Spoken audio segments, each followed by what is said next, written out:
talking about the thing the trans people don't like to talk about. They don't like to acknowledge Thank you, it's Greg. real. But here it is on a book written by the father of transsexualism.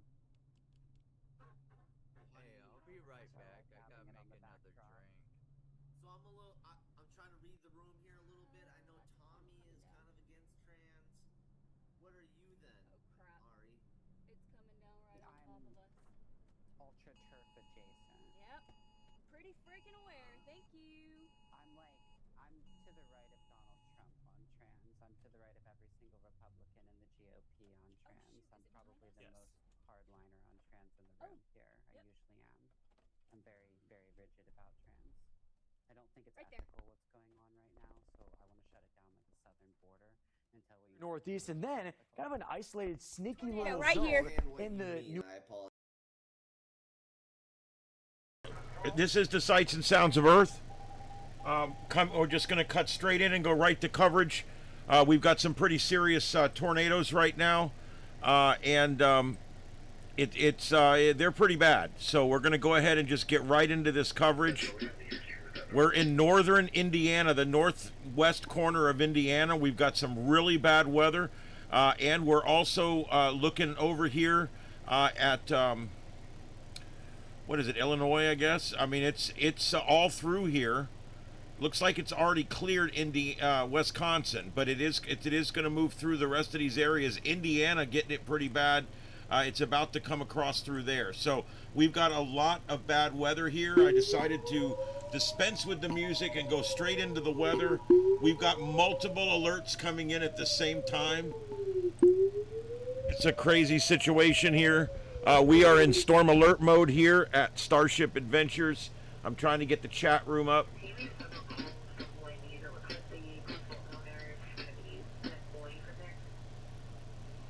I know that scanner's terrible, but that's right in front of one of these. The ambulance will be coming up behind you, so if you can either leave room for them to get by or make room when they show up, that'd be great.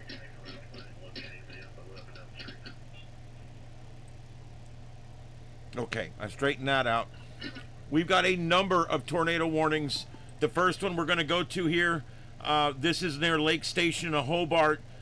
This one is in Illinois, I guess.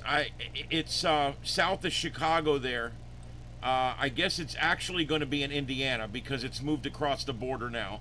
But this is in northwestern Indiana. We've got this tornado warning here, but we've also, the one we really need to concentrate on is this one right here. This one here near Portage. This is some pretty bad weather going through a fairly populated area right now. We do have a couplet on the radar. You can see it there, moving between Portage and South Haven. So this is going to be a pretty active night. We've got up a number of storm chasers, and I'm trying to keep things going here. I had a computer crash 15 minutes before the show, which is unusual. Haven't had one of those in a while. It was a blue screen of death with the little frowny face. I hate that.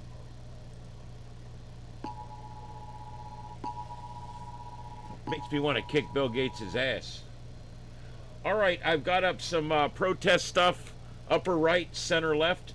That is protesting I believe one of them is Newark, New Jersey, if not both of them. Also, I've got up, I think the upper right one is a shot of Portland. I believe that's across the street in Portland. And then the center left, those two shots there are coming out of Newark, New Jersey. You got some 5 storm chasers there in a row down the center. And we'll make those bigger if they start spotting something. But there you go. Look at this. We're starting to get a very traditional yin-yang looking here. I always tell you, look, there's the yin and the yang. You see what I'm saying? It's right there. I mean, it's very obvious. You got winds coming around like this, and you got winds coming in like this, and your tornado is right there. It looks like it's going to go right through Babcock. Babcock, and then Chesterton, and then points beyond that. It's going to keep moving to the northeast, and it's not weakening, it's strengthening at this point. So if you're out in front of this one, you need to be taking cover now. Ogden Dunes, I think in Portage, it moved just south of central Portage, but the southern areas of Portage, it went right over, so there might have been some contact there. And Chesterton looks to be like, you know, a mid-sized little town here, and it's about to go right over that after it takes care of Babcock here. Babcock's just a little rural area, but it is going to come up here towards Chesterton. Let me I got to adjust the audio, guys. Let me just give me a minute to adjust this audio, because it's all garfed up right now. I didn't even have a chance to set the audio. So let me set that for C, let me set this for D, and let me turn on this. I'm not even ready. I went 15 minutes early. You guys noticed it's still 9 minutes to showtime.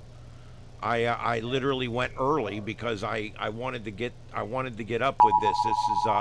This weather's getting really bad. I got 3 hours worth of coverage tonight of stuff going on. I got so many things I wanted to discuss, but at this point, the severe weather, we got tornadoes probably on the ground at this point. All right, let's take a look. We had another one here that was observed. Okay, this is observed. It's on the ground at this point. Haunted Mans, thank you for the $5 super chat. Thank you very much. I really, really appreciate that.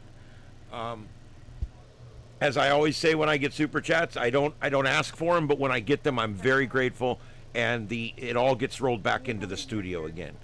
I buy better equipment.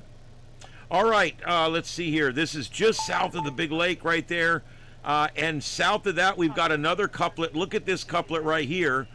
This one's going to move just south of Hebron, and wow, another one that is just is looking pretty nasty here.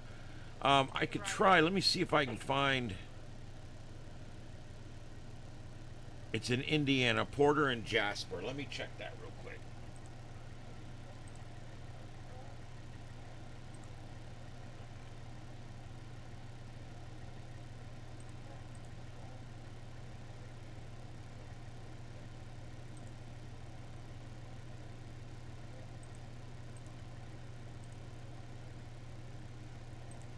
Will be near Kentland around 7:55 p.m.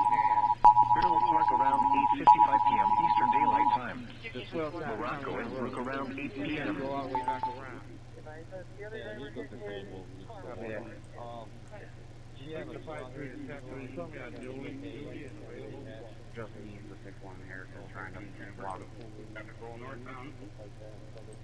take cash.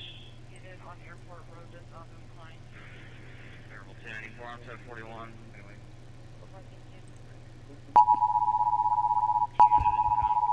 Yeah, you might want to raise them shields. It's going to be pretty bad tonight.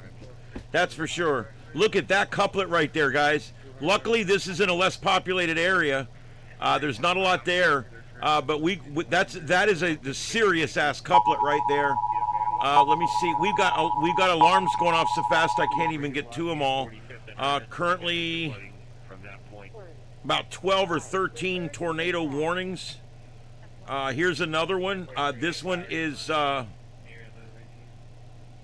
observed. This is an observed tornado, and it just went through Portage. This is the one we had told you earlier is about to go through Porter and Chesterton, and it looks like there could be some rotation that could reach the ground. It's over Porter right now and moving east.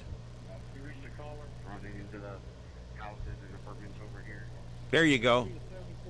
All right, let's see here. Let me continue to look through these. We've got so many of them now. I'm only taking the priority ones. We did have one tornado emergency earlier. Let's go ahead and take a second here. Now we've looked at the two bad ones. Let me show you guys what we're dealing with tonight. All right, here's your outlook for tonight. Notice we've got a red area. That's a 4 out of 5. That's 4 out of 5. That's a pretty good chance of severe weather for this area. And for tornadoes, there you go. We've got a bad area tonight for tornadoes. and you can see it there. Anything inside that red with the hash lines there, that's bad. I mean, that's going to be a bad night. Let's look at the wind threat for tonight. We got a very high wind threat tonight for this area. That's going to be going through there. And hail threat. Yeah, there's a hail threat as well, and that even stretches down into Missouri. Okay, hold on. We got another one here. Let's see which one it is. I think they put... That's that one in Chesterton. Let me see if this one I think just went observed. This one. Okay, this is now an observed tornado, and this is moving to what is it, on Ontariouville, and it's just south of Bartlett, and it's moving east northeast, and that's another pretty bad one right there. All right, so that's what we got going on. So what's the setup for tonight? Well, let's take a look at the satellite feed. You can see there lots of moisture moving up along this frontal system here, and it is there's just a lot of bad weather. Now we've also got it trailing way back down here. Look at this, and we actually have some severe weather down here as well. So some very serious weather tonight. This is not the worst night I've ever seen, but I don't want to downplay it either. This mic is about to fall out. I don't know what's wrong with it. I don't want to underestimate it or overestimate it, but I just want to make sure everybody understands this. So far is a fairly serious night here, and there's another alert. Let's see what that is. Okay, here we go. This one is now marked as dangerous and damaging. That's the one I just told you looked really bad about 2 minutes ago. It now has a particularly dangerous situation. That's a PDS. Damage threat considerable. Tornado confirmed. It's observed, and it is moving east-northeast, and it will affect the small town of Knott's. I guess it's pronounced Knott's. Aylesworth, 5 Points Corner. This one's coming right for you. You need to get in your safe space within the next few minutes here. And then points beyond, really not any big towns. These are all just little towns out here. It's not a really densely populated area. Let me make sure. Jesus, these alarms are going off like 3 and 4 at a time. You rarely hear it this busy. I gotta do something with this microphone. It's driving me nuts. All right, God bless. All right, let's see here. Porter and Jasper. I think I already got Porter and Jasper. Let's see.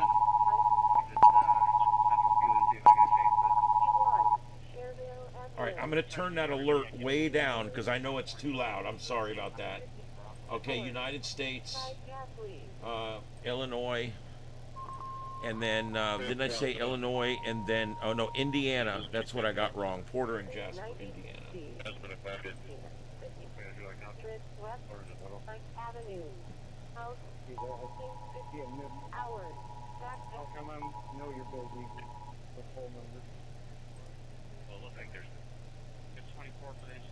All right, I got Skywarn up for the area up there, amateur radio. I've also now added Porter County Public Safety. Nope, that one's offline. That one's already gone down. Crap. Nope, it came up, I think. Let me see. Nope, it's still down. All right, I'm going to see what else I can find. I added Jasper County Sheriff, which is right in the path of this thing.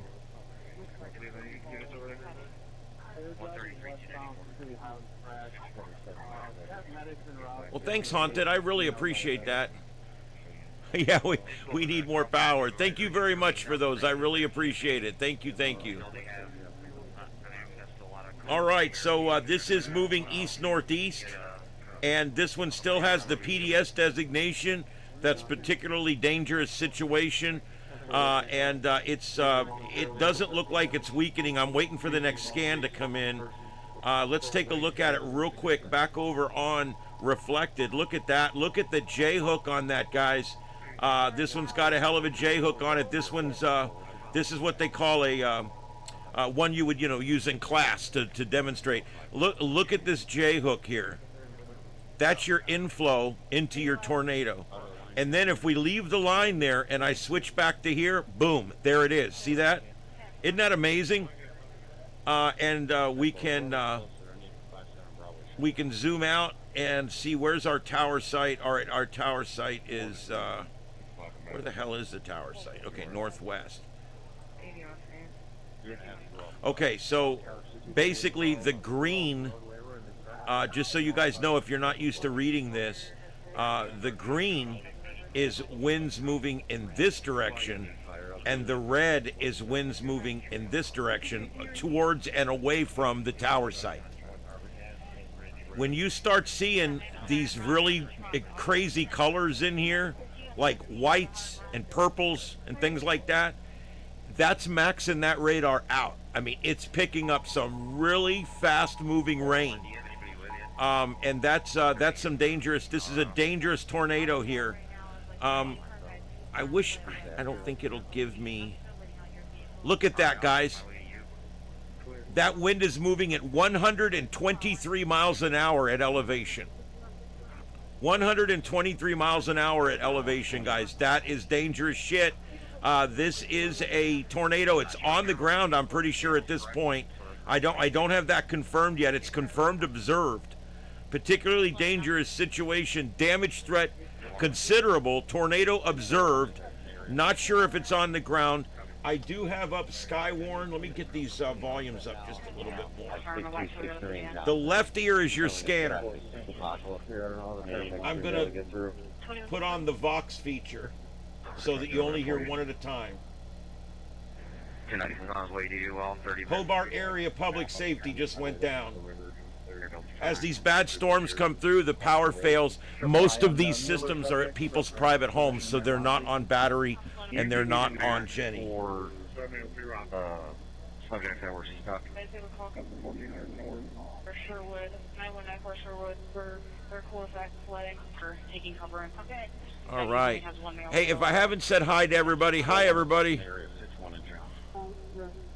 Yeah, and thanks again, Haunted Mains. I appreciate that. I really do. All right, let's see here. Hey, Victor, what's up, buddy? Dispatch, thank you guys for being here. Comms Prepper, Heath, thank you for being here. All right, looks good, looks good, looks good. Matt's in, too. Hey, Matt. All right, we're going to continue to cover this here. The numbers are starting to come up. Let's see here. This couplet looks like it weakened just a little bit in that last scan. It's just about over or just south of Aylesworth, moving east-northeast. It is going to pass very close to or right over the town of Kouts, K-O-U-T-S. That's coming up. And they're well within this warning. People in this area should be ready. Okay. Let's see here. 14405 Rockland. Caller advising us blocking the roadway by the bridge. If you could just check it out, advise what we need. They're going to have to come from like 231 East and Harrison, go north. That's the only way I was able to get up here. 41392. Are those power lines down or trees down there? For private. Not for private tolls. Negative. Abby. 1505. First is the truck, trees, and power lines. After the neighbor, there's a between Harrison, looks like a tree and poles, and then the whole neighborhood is poles. The only way I was able to get here was 11. Well, Harrison, the 63rd, go over to Johnson. 710 is going to be 55. Clark.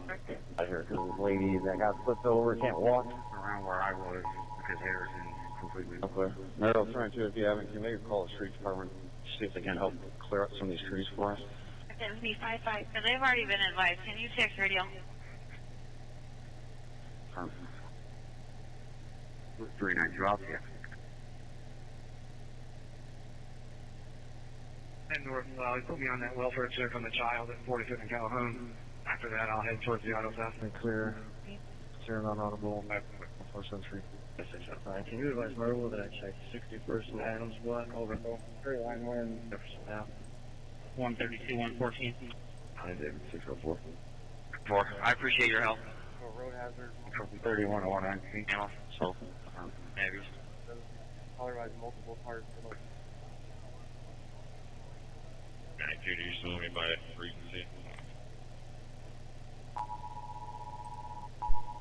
I'm going to test that and see if we need to shut it down.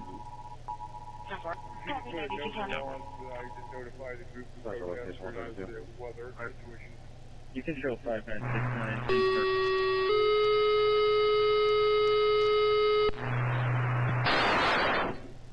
Clayton. Although Fire 4600 is requesting manpower for poles and trees down along 352. Updated locations to come. First page 2104. You want to move it? That was Remington Volunteer Fire. Jesus, I just realized I never even turned my screen on, guys. Is it even working? I don't think it's working. Hold on.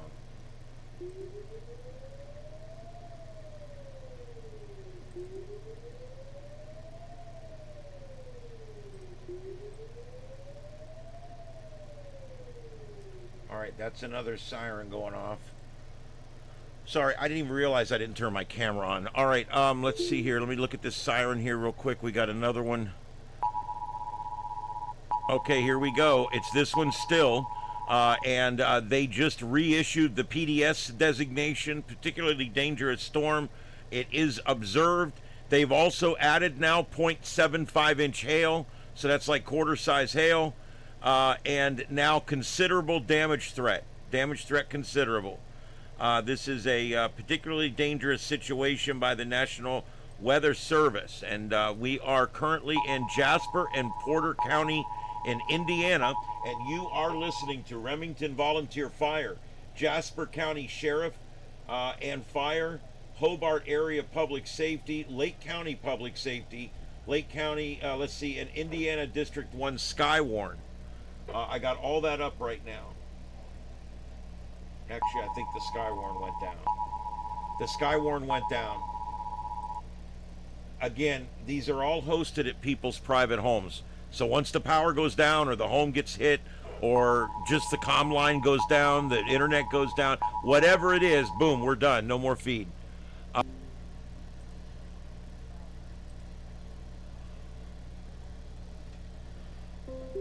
Guys, I don't know what's going on right now or if you can hear me. There's been something's going on with my internet here or something. I don't know. Thank you very much, Haunted.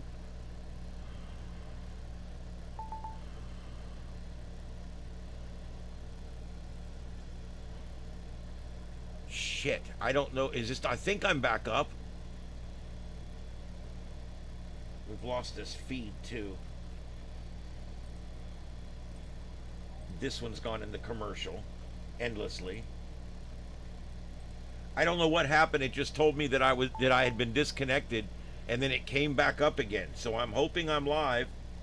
I do believe I am. Yes, you can hear me. Okay. Hey, Cherokee, what's up, man? Thanks again, Haunted. I really appreciate that. I do, and thanks for becoming a member as well. Welcome aboard the Starship. I really appreciate it. We're on every night from 9 to 11. I missed last night. That's the first time I'd missed in 3 weeks. So I try very hard to be in every night. I do work at a radio station, and if there's any issues there or they need me for anything, I'm the last one to leave at night. We have 15 radio stations. So sometimes I get hung up at work because I'm the last guy that knows how to do all the different things that's leaving. And so a lot of times I have to deal with a catastrophe on the way out. And last night I didn't get out. It's a little laggy. I don't know what's going on, guys. I'm not sure. I've got everything turned off that needs to be turned off. I'm looking to see if I've got any extra feeds going in the background. No, I don't. Nope, everything looks good. Just the radar, my screen. Audio, yep. Audio, yep. The clock, the alert box. I mean, everything's just normal. So I don't know. The computer crashed earlier. I'm hoping maybe I don't have a hardware problem. I don't know. Okay, well, maybe it's cleaning up. We'll give it a few minutes. I am showing my bit rate lower than recommended is what it's saying. Your streaming bit rate is 3911 kilobits per second. It's slightly lower than recommended bit rate by YouTube. We recommend you da-da-da-da-da. Okay, so that I'm getting a warning right now. I don't know what's going on. Let me check and make sure my computer doesn't have some bullshit running in the background. It is Windows after all.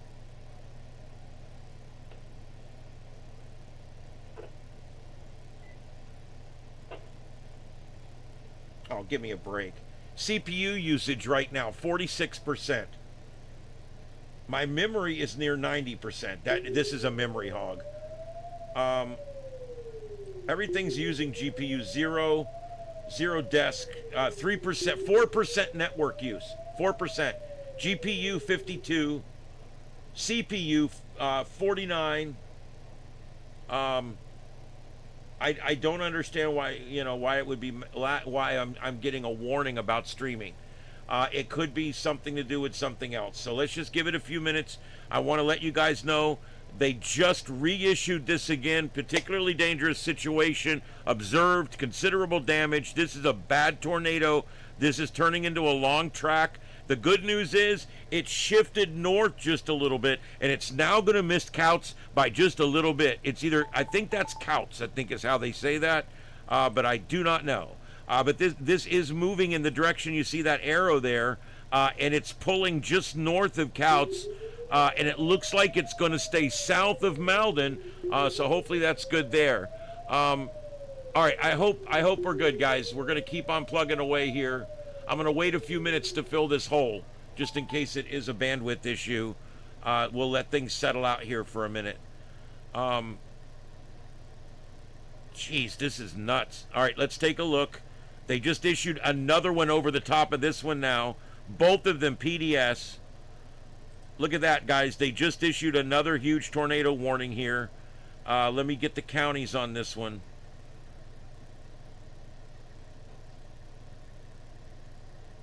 Okay, Starkey and LaPorte. Let me see if I can add those.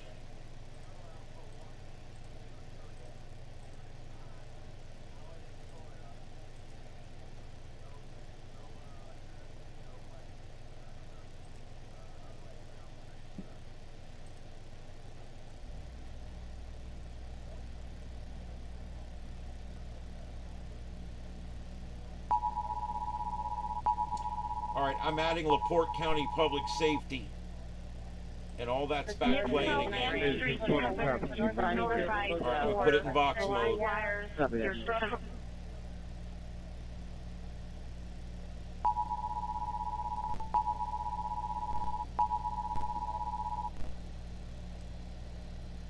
On 45th and trees went blowing. Remington's got an open mic, so I had to discontinue it. 5 miles an hour.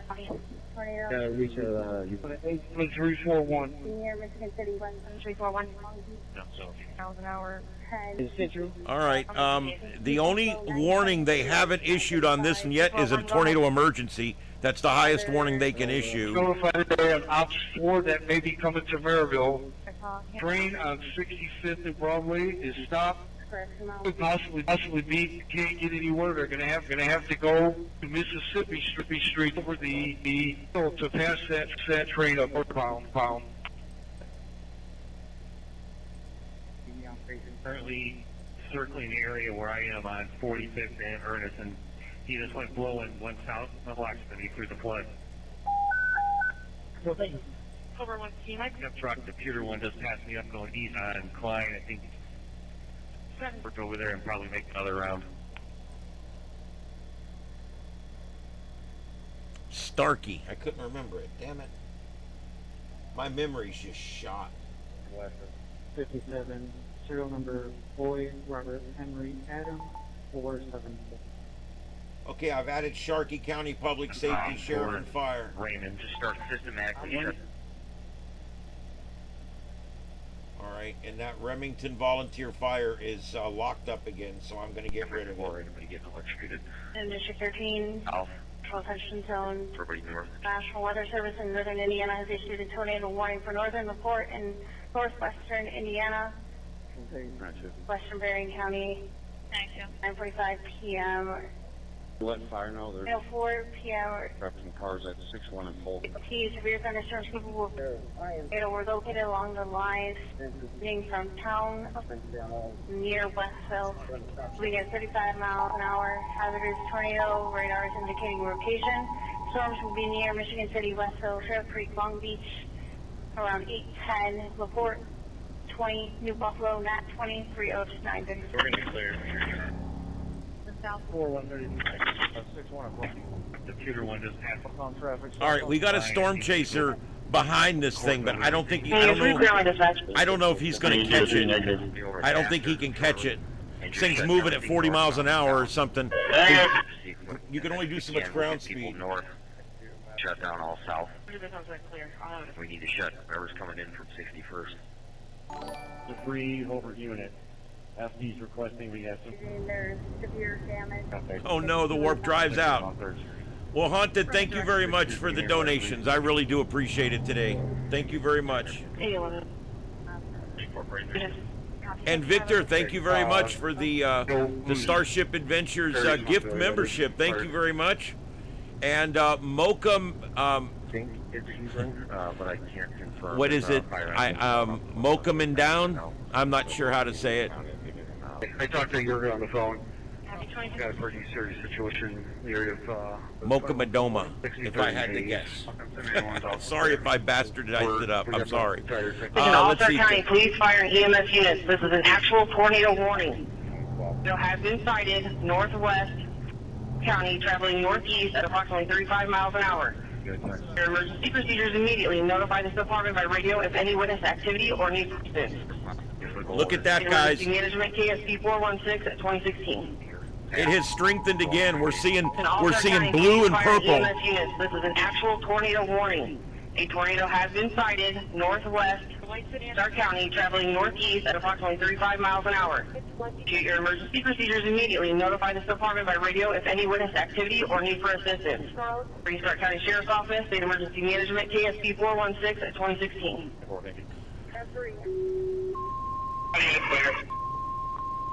Fire's clear. Station standby. Clear. 500. Highway 401. 19th Avenue. Highway 401. Avenue. Northeast. All right, I'm here, guys. I'm looking for streams. And I'm clear. 16 hours. I'm also covering 3 other things too tonight, and a bunch of stuff going on. We've also got a possible peace deal with Iran. We're going to be talking about that later. We've also got a lot going on with different things that we normally cover on here, including protests, Newark, New Jersey, and lots of cool stuff. We're going to try to get to some of that later. We're going to see how this goes.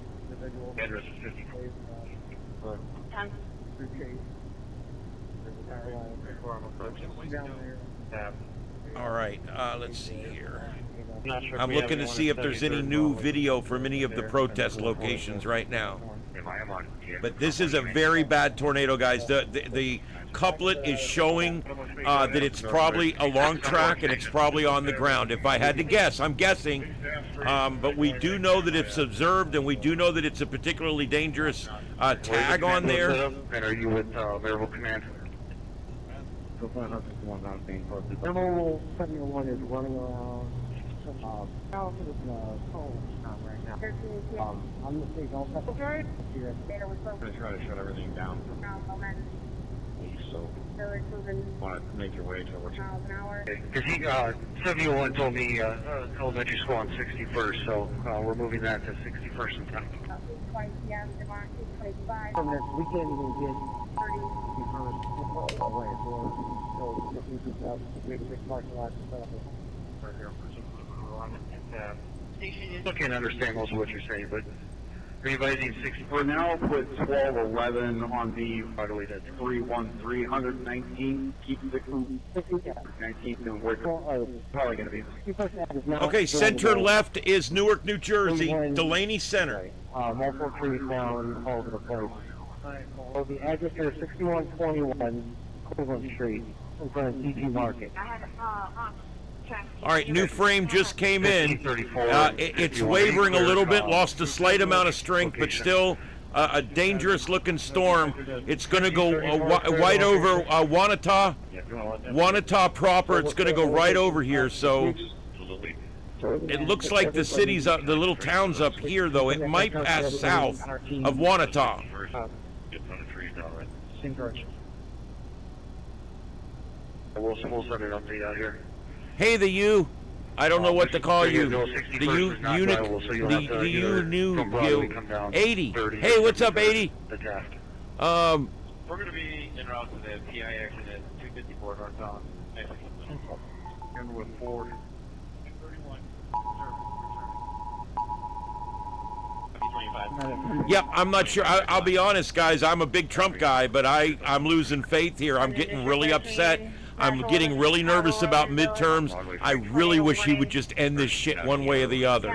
Either bomb them back to the 6th century, they're almost there now, or if we're going to get this on, let's get it on. But I'm done with the back and forth. We got to get this resolved before the midterms. Miles an hour. Radar has indicated there is rotation. Could be near Lake Village, Roseland. About 10. 20 p.m. Demont. 5 feet. I start getting up here. 8:30. I copy. I'd have to take 65, 94. what that status is. First. Broadway with Mississippi. I'll relay that. So, just in time. 73 in Broadway, I'm at the station. I've got the Newark protest in your right ear. I've got the scanner feeds from the tornado in your left ear.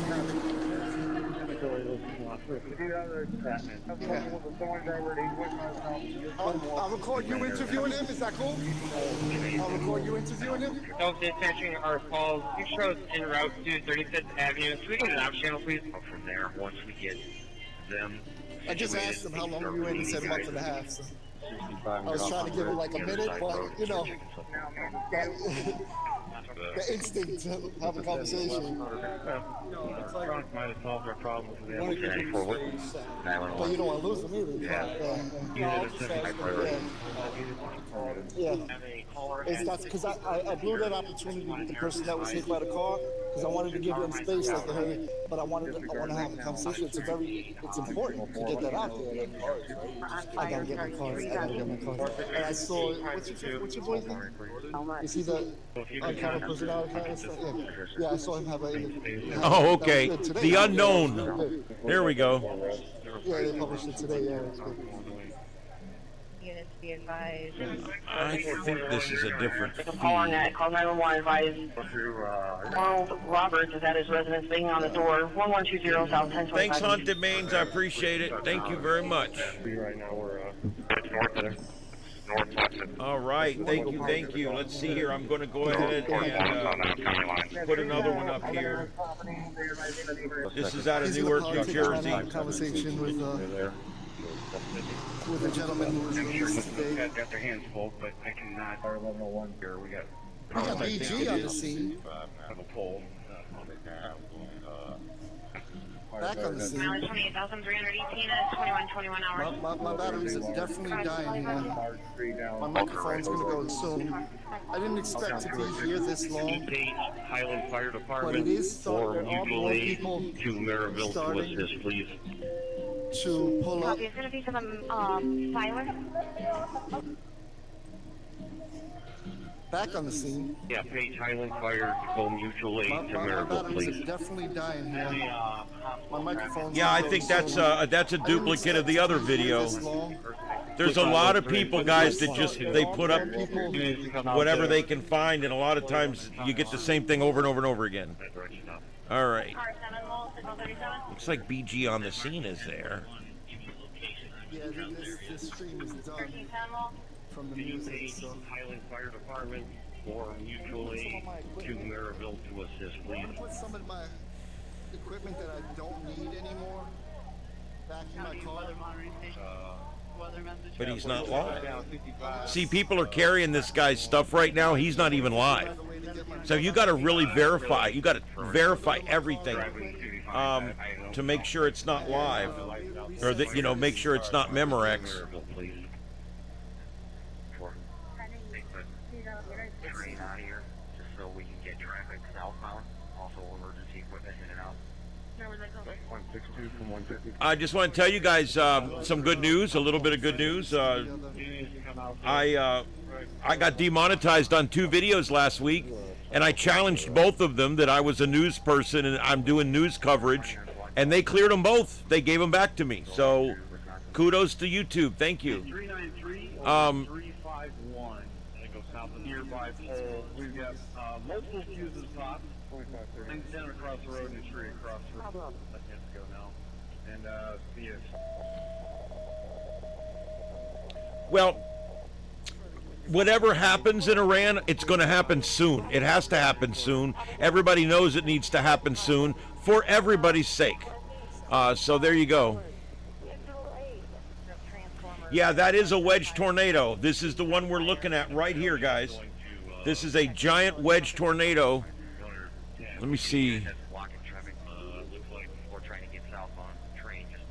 I wish we had a storm chaser in front of it, but I don't believe we do, and I have no cameras out there. It's in a fairly rural area. This is more than likely a wedge on the ground. I'm sure it is. The left ear is the tornado scanner coverage. It's going to be kind of a brush fire, utility fire. There's trees and wires down a tree on fire. I don't know, 400 and 500 left. Where he's 10-4 in the construction. On fire. Now, those are the ones. Versus. East of Taft. No, fire. 5 power lines down. All right, this tornado, still has the particularly dangerous designation on it, and there's the couplet looking from a different radar site. 98 for now. I'm looking again for more footage. Anything coming out of Portland, I can't find anything coming out of these protest sites right now. Just that one video is all there is. Base 3. Otherwise, your last unit available is going to be 9010. Three, if you can go and block 5th by the elementary school, please, off of the street. 2113. You know, it's a rush producing this show. It really is. It's literally like continuous brain work. Thank you. Potato wedge. There you go. It's a big potato wedge. Thanks for the super chat. I really appreciate it. Yeah, it's down on the ground. I just wish we had someone there to show it to us. Near 3 over. We don't have anybody available right now. We're trying to, as soon as May gets up here, to start shutting down the main arteries, and then we'll start branching out. This box works a little too quick. It's too quick. It needs to hang for a second. The cars are going to go through the neighborhood and try to get up here. 33 is headed for that west part of town. 73rd now, this is all clear. Give me 10-8 on UTM. Yes, I agree, D-Beard. We've done everything, even try to get weapons in there to them. You know, when they go, that's why when they start calling Trump a fascist, I laugh at him and point, because it's like, no, look what fascists do. Look in Iran, when those people protested, they mowed a bunch of them down. A bunch of them, thousands of them. Who's the fascist now? Wanata, yep, Wanata is next up. It's actually over Wanata right now, guys. It's over Wanata, and it's probably going to be bad. Let me see if I can get... I'll tell you what, let me do one other thing. I don't do this a lot, but let me see if I can find... What TV market would this be? Let me look. 13-8, 1 Lantern, 3821 Lantern advisors. We're coming into the subject's house. You want 13, I'm out. Certain spot you need. Go ahead. I can't keep all these counties and cities and TV markets and NOAA zones and everything else. I can't keep it all. Zip codes, it's just crazy. LaPorte, Indiana's primary situation, it's in the Chicago TV area. So let me pull up Chicago. Can you try to get Lily on TX? He's requesting a call. We're trying to set this plan up. Maryville Command from 6101. 392. If you have urgent traffic, you'll reach me on Op 70 in our radio. If you need anything translated, let me know. Oh, great. You just pulled up on Broadway. He was just asking, talking to him. 6101, and my brush truck and my side-by-side is going to be heading your way from the north. Where would you like us to assess for you? Go ahead for 21. You guys have anybody from the street department bringing out any barricades if you want somebody to go grab those with somebody? We're at about mile marker 255.4 out with PD officer. All right, let's go. We're gonna pick up CBS Chicago. We'll put them here in my spot. And 133, so put me on a M&M. I'm right here. Down on roadways. This looks like it's from Brian Thompson on his social media, who kindly shared it with us. all right, I got CBS Chicago on the right ear, and I got the scanner feeds on the left. We've also this is StarShip Adventures. We are in storm alert mode. Welcome. Thank you, everybody, for being here. Please hit that like and subscribe. Special thanks to my moderators. We're staying with this coverage for a while. This is the Sights and Sounds of Earth on StarShip Adventures.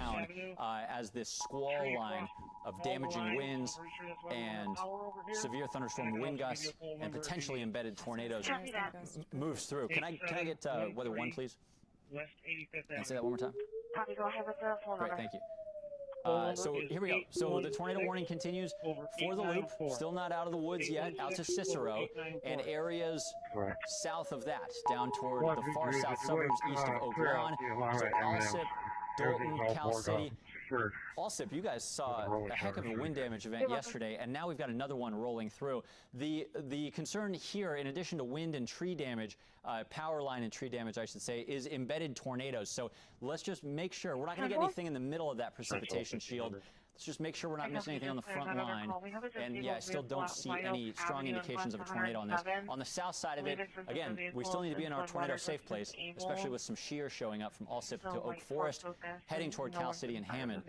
But we don't have strong signs of a tornado on the ground here. Now, I know our friends in Indiana are saying, what about us? Well, you guys do have a confirmed tornado warning just west of Hannah. And for Hannah and Kingsford Heights, let's put on the velocity here, and look at this. We've got likely a tornado on the ground just west of Hannah.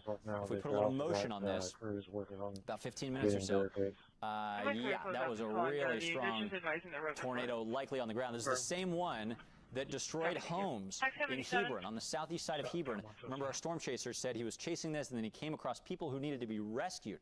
So he stopped and did so, helped out with the efforts. Now, we don't have visual confirmation from our chaser here anymore west of Hannah, but we're getting reports from the National Weather Service as well that in addition to this tornado, the damaging squall line moving through Chicago is eventually making it into Indiana and some towns that have been hit hard by tornadoes this evening. So we may get a 1-2, even a 1-2-3 punch in some of these areas. We've got a new warning popping up for northern Lake County, Indiana. This is a severe thunderstorm warning that appears to be a considerable warning for wind gusts of up to 70 miles per hour and the possibility of a tornado or two. We also have tornado warnings, haven't forgotten about you guys, in Newton and Jasper counties. Now, these have been trimmed down. Rensselaer, for instance, no longer in the warning, but anywhere from DeMotte, where we had a confirmed tornado about 10 miles north of you earlier, to Lake Village, down to extreme eastern parts of Jasper County, east of Rensselaer, we've still got to be in our tornado safe place. Let's check out the shear markers on the front edge of this. This is mainly a wind damage event. Yep, there we go. Thank you, Haunted. I really appreciate that again. Thank you very much. Yes, my mother and my grandmother were Democrats, and there's nothing wrong with that. The Democrat Party 30, 40 years ago had some honor. They were doing a lot for the working class and the blue collar. There was a lot of good things you could say about them. But unfortunately, that was years ago. Now they're the party of the crazies. We're getting some reports off screen from fire departments on this storm of a tornado on the ground. And they're certainly not for the working class anymore. They're actually for the people that don't want to work. They're for the victims. They're for the victim class now. And here it is. just on the northwest side of Hannah. We're seeing It's red terrible. to green, some Actually, really it's strong rotational it really velocities, is. Wind blowing toward the radar. All right, let's see Part here. of the storm. At about 11 miles an hour. We're kind of between radar sites here. I think this one's better. 64 miles an hour, so that's about hurricane force It's a rotational big old velocity, cluster. or gate-to-gate shear, as we call it. This is likely still a tornado on the ground. Okay, here we go. This one has the particularly dangerous rider on it right now. It is observed. Also, moving east-northeast at we got severe thunderstorm warning. 31 knots. Let's see. Weather spotters confirmed tornado on the ground. Okay, so there we go. That's a bad one right there. This is the one we've been watching. It just went through Wanata, and it's about to go through Union Mills. Union Mills, and then Kingsbury, Kingsford Heights. Be ready.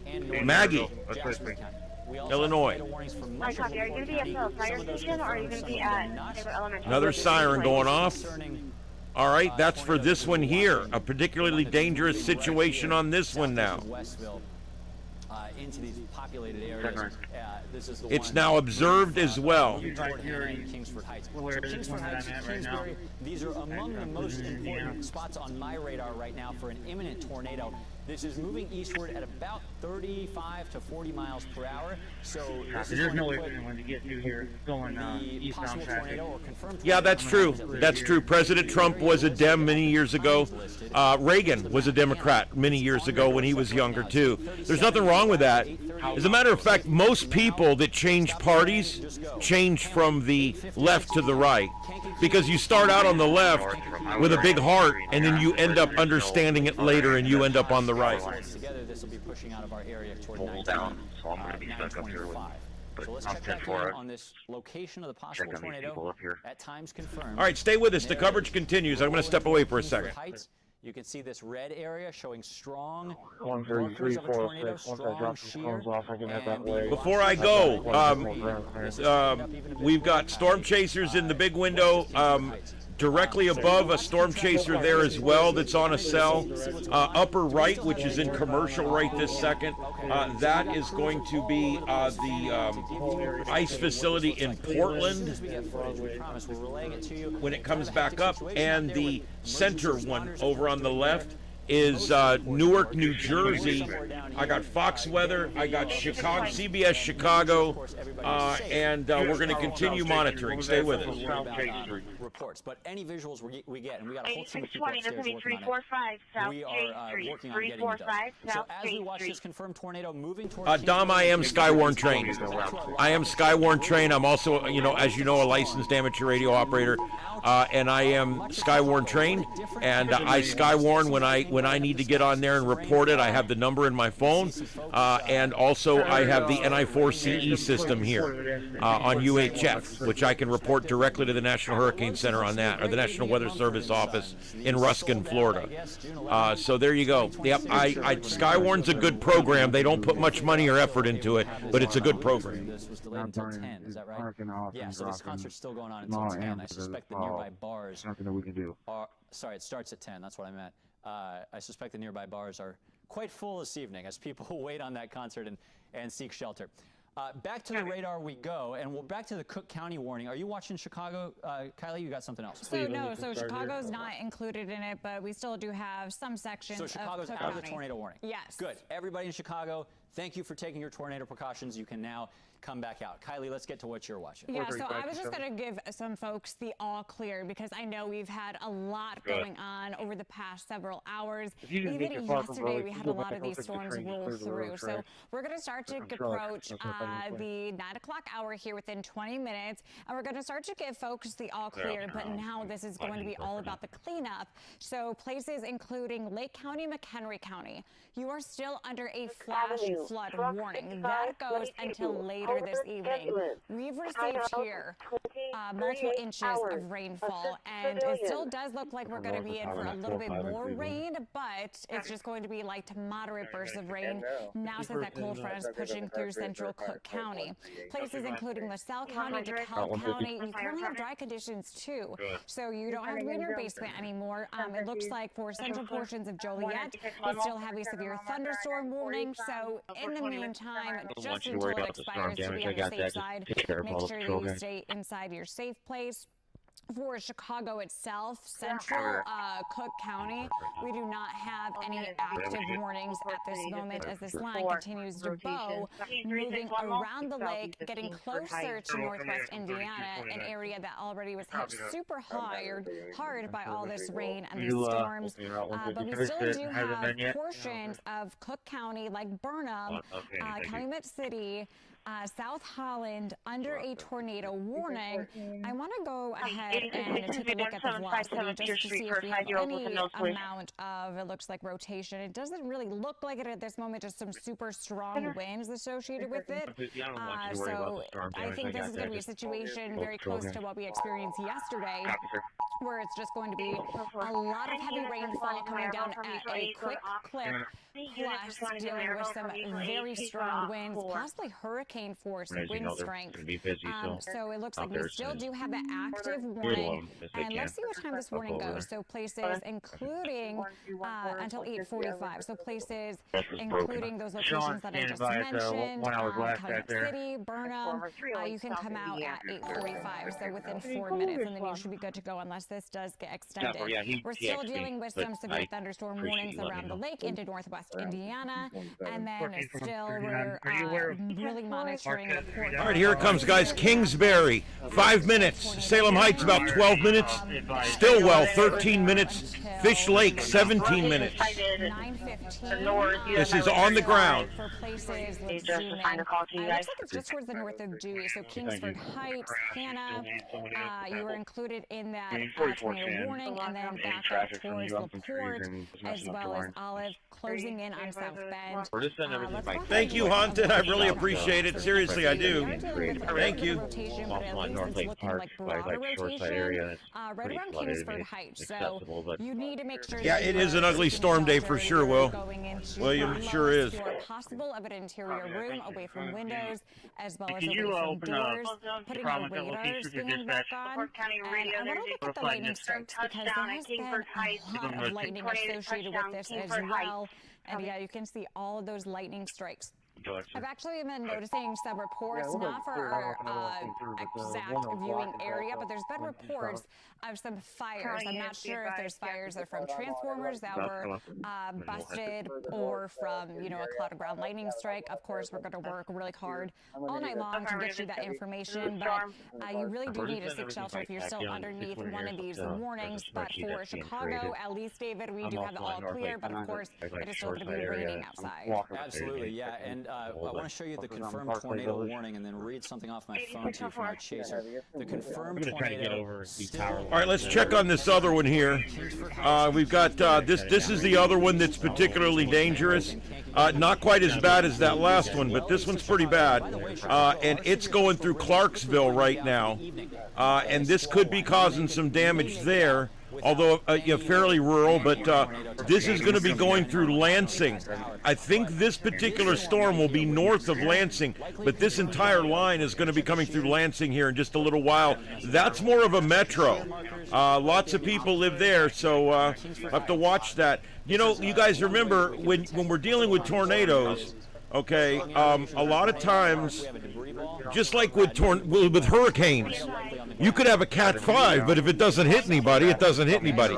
It's the same thing with these. You could have an EF5 tornado that goes through a bunch of farms and then dissipates, and no one gets hurt. And that happens from time to time. So what I look for a lot is, are we in a rural area or are we in an urban area? If it goes into an urban area, man, all bets are off. 99% of the time, tornadoes don't go into urban areas because where tornadoes are really bad, we don't have a whole lot of urban areas. So there you go. This is what the Kankakee deadly tornado looked like in March. This is not an EF0 or EF1. This is a strong home. And now we're getting new reports from my storm chaser. Let's go back to the other partner who was reporting for us earlier. Inquiring if we have any Remember, he came across there for some them. homes in Hebron that were destroyed by this tornado a little later in its They're calling for all available ambulances. As you look at the tornado and also look at a rescue that a different chaser came across. This rescue if people want to get out of any of those neighborhoods, let them get out, but don't let anybody up or in Streeter. Our chaser, Scott Laskin, came upon this gentleman and his wife who were buried in rubble, and they helped save them. He said he may have had some lacerations, there was some blood, he may have had broken bones even, but they were okay. Storm chasers sometimes are first on the scene, and you can see some police officers there rescuing the folks. Gosh, we appreciate all of our first responders helping everyone in need tonight. But a similar scene played out. You're looking at video from Streeter, but as I read this to you, this is what happened in Hebron. From my unit, just close it up. Gabe Cox says, hey man, the chase is over. We pulled up on the neighborhood that got hit and performed some search and rescue. We were able to pull a family out, and thankfully they are completely unharmed. In the middle of about Four 20 individuals seconds away, within the house. there is The house blew completely off low-hanging the tree. foundation. To the extreme Amazingly, weather they conditions survived that are on in its their way. foundation basement. Five. Back on A a better day home to reported to so blow off its foundation, a modular home, he says, on the southeast side of Hebron. That is not a weak tornado. When we talk about homes, I'm not a construction expert, I won't pretend to be, but when we talk about modular homes or otherwise that are blown completely off the foundation, For now, I mean, all 37th Avenue looks like there's no power. Or stronger I came from tornado. North Lake Remember Park. the I one in haven't Kankakee go and west Loudoun yet, County but I'm in at March 51 was from EF3. North Lake Park. That and was looks serious. like there's We no may lights have all the had way up stronger to St. tornadoes John's than and all the way that down to because County what we Line. didn't see in Kankakee were, with the exception of one home, and that might have been sort of a mobile home setup, any homes completely wiped off the slab. This is why we have been telling you, and will continue to until the threat is over, that some of these tornadoes you have to be underground for. You're not rolling along an intersection. You usually don't need to be. An interior room of your house, you're probably going to do just fine. Of course, it's always safest to be underground and be in the basement if you can. But the atmosphere is capable of producing today. This is what we've been telling you all day yesterday, all day today, capable of producing intense or violent tornadoes that are really only survivable underground. And that is case, I'm pointing my phone, that was case in point. Our storm chaser. The rains it pours. I've got weather coming here. I got lightning outside and thunder. Because they were in their foundation basement. Had they been in their home that was completely wiped off the slab, I fear to think what would have happened to that family of four. We're so glad that they were okay. We're really, really hopeful. This is the thing that's most important to me and to Kylie, is that at the end of the day, Did you copy that traffic as well? B61 from Falcon. everybody makes it out because you know, it's fun to Yeah. track the weather, but it's when people are hurt or killed, it's tough. And we were talking about this before the broadcast even, and we said, you know, we come in days off, we come in all hours of the day to protect He's got you, 6-1 Broadway taken because care of. I'm our looping back jobs around. as Am I trying to make meteorologists are myself to to you? protect Am I life asking get people as out? well as property, and that is why we are here. And I know some I let people people do get sit mad tight. at us. We There's are power running lines down, there are a lot of people over on foot. their That is shows the on 1028 for the CBS, and trailer I to know be we card. want to see Tracker, we want to So we see get all of everything our great on the shows that roadway we shut have, down, and then but once we we do the will weather, eventually re-air them. These are Tonight we lives can that we are start going talking street by about, street and and so checking. from the bottom of our There are hearts, people up we here want at everyone 6-1 to be Johnson that are safe, and injured. that's why we take this job so seriously. I love it, Texas. Congratulations on the puppy. My mom is from out of town. She is from Michigan. Tonight, She is 429, if they visiting can with me safely right get out, they can now. go ahead and My go. dad is in Springfield. We'll do an He update. is If they can doing a safely lot get of out of their cleanup homes with a and lot of need these to take damage Broadway reports. for services, they So can go. yes, our Am I trying to family make is myself here. to Our you? community I is don't here, know what power and lines that's are why live or what we do get so emotional in these types of situations. But we're not done with that storm threat. We are, for the most part, across the Illinois side, but we still have this active tornado warning, and that is for portions of LaPorte County. So until this expires, The line did go through Chicago proper, but they didn't get near as bad a weather as some places further south. tracking this minute by minute. And I think that's going to be a it big looks like, priority. Hannah, we're is to still have this dealing go with those rain get out on showers, foot those and let us know what thunderstorms paths continuing we to can move start getting through. people out And of it here looks on. like we still do have a little bit of 61st, if they rotation can clear right that, over of any Hannah. live You power can lines, see we can where start we our have street those on greens foot as out well that as way. those reds. So it looks like that's more broad rotation. Kingsford Heights. Come out with this It looks like even more strong winds there. Kingsbury, you still need to stay in your safe place until the National Weather Service does give us the all clear. So I'm going whenever you see these bright So if reds, they can these clear bright that and make all greens that popping safe. up, that's indication of that spin. Elsewhere, we don't have that spin, which is great news, and I do want to show everybody the latest watches. So as you can see, DeKalb back into Ottawa, Aurora, Can't get in or out between Harrison Kendall and County, Cleveland. Grundy County, you are not included under this tornado watch anymore. It is supposed to expire at 9 o'clock, all with the exception of being LaPorte County. So LaPorte County, we're going to be staying with you until this tornado warning does expire or it does get lifted by the National Weather Service. Let's see how long this watch does go for you, and we're going to try to clear this, and we're going to see, and then we're going to get you back to the radar too, because I really want to show everybody the latest scan. So the good news is a more immediate threat across Chicago. Again, that has ended. Same thing with Joliet and Kankakee, Rensselaer. It looks like Valparaiso. Right now we do have a line of rain showers. Not dealing with any hail there, but from Hannah back into Kingsford Heights, we do have that dime-sized hailstone activity.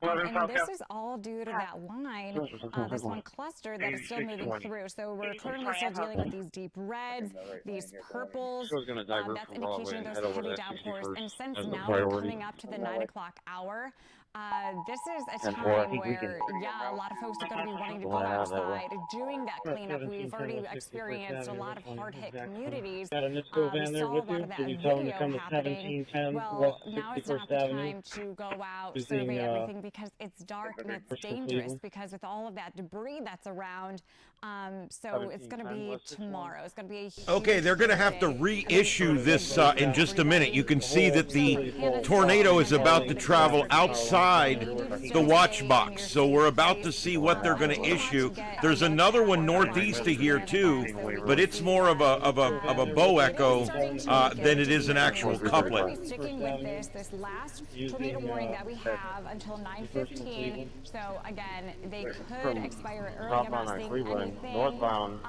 but I am starting to see a lot of these damage reports. I want to send anyone from 61 in Cleveland northbound. And throw a like on there, guys. Give us a thumbs up. We are out here in the community. This is where we live. These are our neighbors. These are our homes, and that's why we take our jobs so seriously. So, David, I want to give you a hug. I will after this. Don't worry. So will Arlo. Don't worry about me. Just the players. Can't wait to see my baby boy. No, you're right. Let's focus on the tornado warning that we've got left. Let me take a moment and reset on the broad view, because Chicago, behind the line, our severe weather threat is ending or over. Crystal Lake, Lake County, up northwest the city, Geneva, and Aurora, no more concern with the wind damage, hail, or tornadoes tonight. Still some steady rain down 57 in Kankakee County, where many of us may be cleaning up. All right, let's do a quick reset here.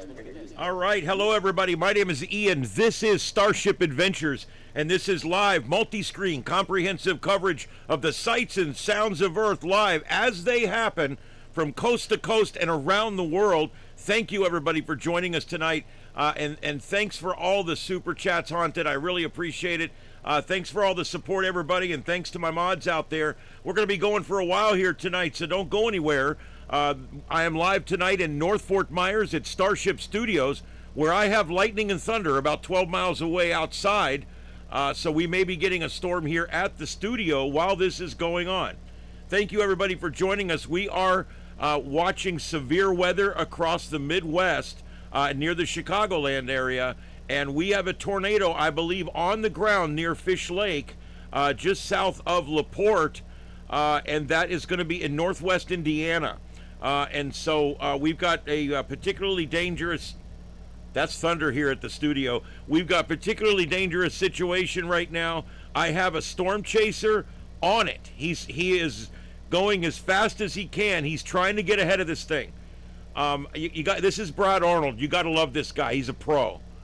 He's literally, when they call him storm chasers, he's chasing this thing, man.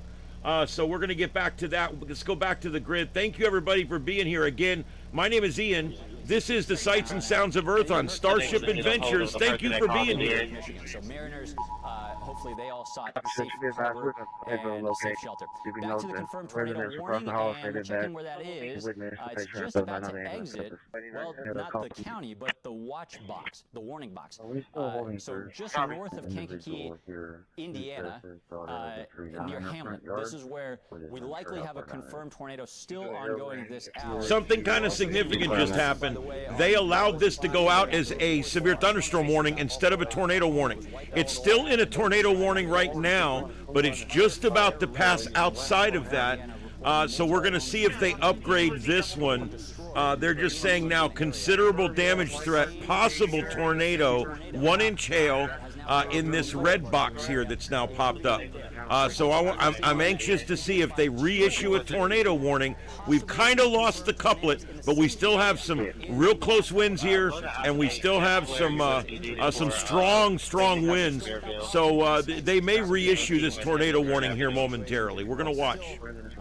Still underway here for about the next 30 minutes, 45 minutes. I will mention to our internal folks, it's very possible we have a normal 10 o'clock newscast, and we will return to programming sometime before 10 p.m. So we'll prepare on the back end for the expiration of these tornado warnings as the storms move out. But in the meantime, I would love to discuss a Chiron. What would you put on it? Should I run like headlines? I mean, because it is something I'm going to either have to aggregate. Trust me, I've thought about this. Chirons are not easy things to make, but they got programs now you can get. But here's the thing. What do I put on it? My headlines? Do I aggregate somebody else's headlines? If I put my headlines on it, then I have to do that manually every day before the show. So that's a consideration for time. So yeah, I'm interested. I'd love to do it, but I want to. If I'm going to waste a little bit of space at the bottom, I don't mind doing that. I can scrunch this whole thing up, and we won't lose anything really. It'll just be a little scrunchy, but you won't hardly notice. And we'll stick it at the bottom. That's easy. I just don't know what to put in there. What feed would I put in there? Like Fox News or Fox Weather? Maybe, I don't know. But yeah, I'm interested in doing it. Absolutely. It would actually be good. It would give you more things to read and do while you're watching. So yeah, I'm certainly for it. So this is still yet to come. It's a boundary. It's an upper level boundary. So it's going to be kicking up some strong winds. So we're going to be experiencing. Yeah, that's a good idea, Heath. We could also remind people to subscribe and all that, and we could use it to announce programming things. But again, if I do something like that, I have to program it. I have to get it ready every day, or it's going to display old information. That's why I'd love to get one. You know what? I'll have AI make me one. You see the light? Did you see the light bulb? It went bing! Oh, that's right. I don't have my camera on. We've already experienced about 1 to 4 inches of rainfall, depending on your location. No westbound traffic in that, correct? Wind of 40 No westbound traffic. I wish we weren't so busy. I'd make that right. I'd see if we could make that while we're on the air and implement it while we're live. That would be fun. So places including Hammond, St. John, Hobart areas that just dealt with those tornadoes and those very strong storms. Well, you're going to be getting impacted, not so much with the tornado threat at this point, but it's just going to be these strong winds. So unfortunately, we're still going to be adding some insult to injury. So places including Hammond around 909, St. John at 923, Gary at 932, Hobart at 950, Valparaiso at 1025, Michigan City looks closer to you at about 1038. So again, we have that severe thunderstorm warning that does continue for a little bit longer. And it looks like now it's just been trimmed down into northern portions of Lake County. So that is definitely some great news, and that goes until 9 o'clock. But we're going to be staying with you here, and the reason why is because we do have this confirmed and active tornado warning that is getting closer to Kankakee again in LaPorte County. But No, Heath, and I'm not even sure exactly how to do that. So, but something else I'll put on the list. I'll put that in my broadcast notes tonight. Especially at this time of night, 9 o'clock. Yeah, throw a thumbs up on there, guys. We're trying every week, every night we're trying to get a certain amount of thumbs up. And it's been helping the algorithms a little bit. Our numbers are up this week. They're down right this minute, but I think there's just a lot going on out there. Yeah, it's not the worst storm we've ever seen, but it's pretty bad. This one's weakening right now. This weakening happens a lot, guys. Weakening happens once a storm, once the radiational heating from the sun begins to wane off. What you'll end up with is you'll end up with a situation where the storms will all begin to wind down, and that's kind of where we're at now. Not that they won't go all night, but they don't normally.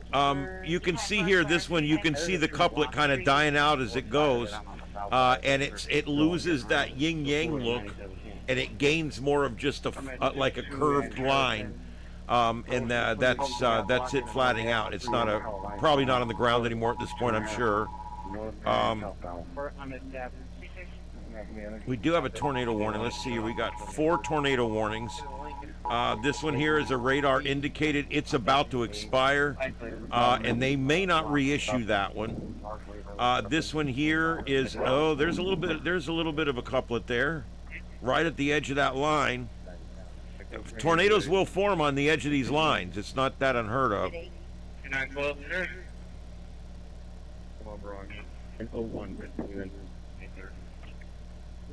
I'm around from Plum Creek. 901 For 5. 30 damage report at 808 Mondale, 808 Mondale Drive for a tree down on her vehicle. That's the last one. And then this is that other one. 186 officer. Point County, I was actually at that area. There's no DMRC gym is going to be used for shelter. Thank you for the update. Phone's en route now. He's going to open up the doors. All right. Let's see here. What do we got going on? If it calms down a little bit more, we'll do some news and some other stuff. This spot. I have to free up as many officers as I can. I'm sorry, are you talking about vehicle traffic, or you want the train to go direct and copy? I copy you. Copy that. I spoke with Sean. We're going to open up the gym to the displaced family, so if anybody's asking for shelter, they can go there for the time being. I'm going to head over there now. I'll advise of the number of people that are about to show up, and you can do the same. Great. Did you get all that? This is the 761. Yeah, copy that. I pushed that out. Thank you. Regard the MRC gym is going to be used for shelter. That's the L1, last time. It's much easier. There's no way we can get up there from where we're at. For 765? Yeah, they're not going to be able to get up there through Broadway 61st. They're going to have to 65.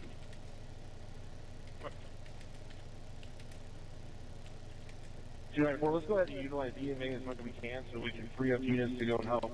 Let's just check for people who need help. Yeah, 10-4, the EMA director was supposed to make his way to you at 61st and Cleveland. Did he make it there yet? Negative.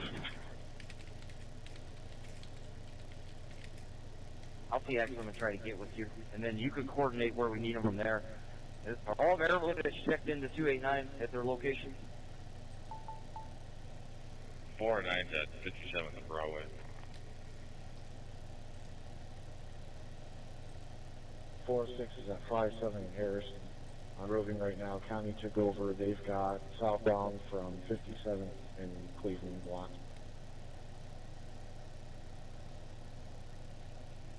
Off the explosion on 83rd and put it on 85th.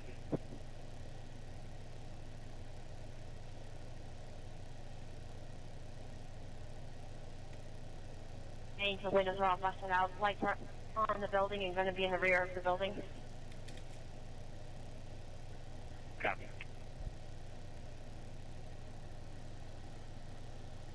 What units and where they're at? Last that was 409. Alright, whoever's at 409, check in.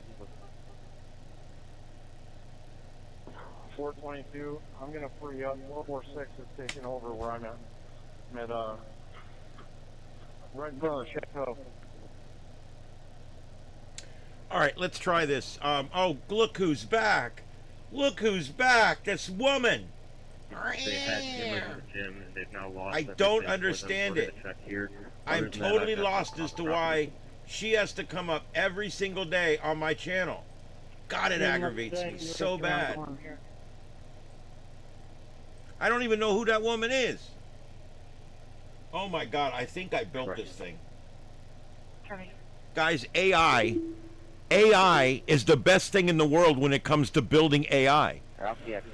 Look, I've been building things with this. It's amazing. I build exactly what I need to make, and it makes my pictures. It makes everything. It puts my effects in. It does. It asks me all the right questions. It knows my logos. It knows my names and my titles. It's amazing. Well, what I did, I'll show you. Stand by. Stand by for right now.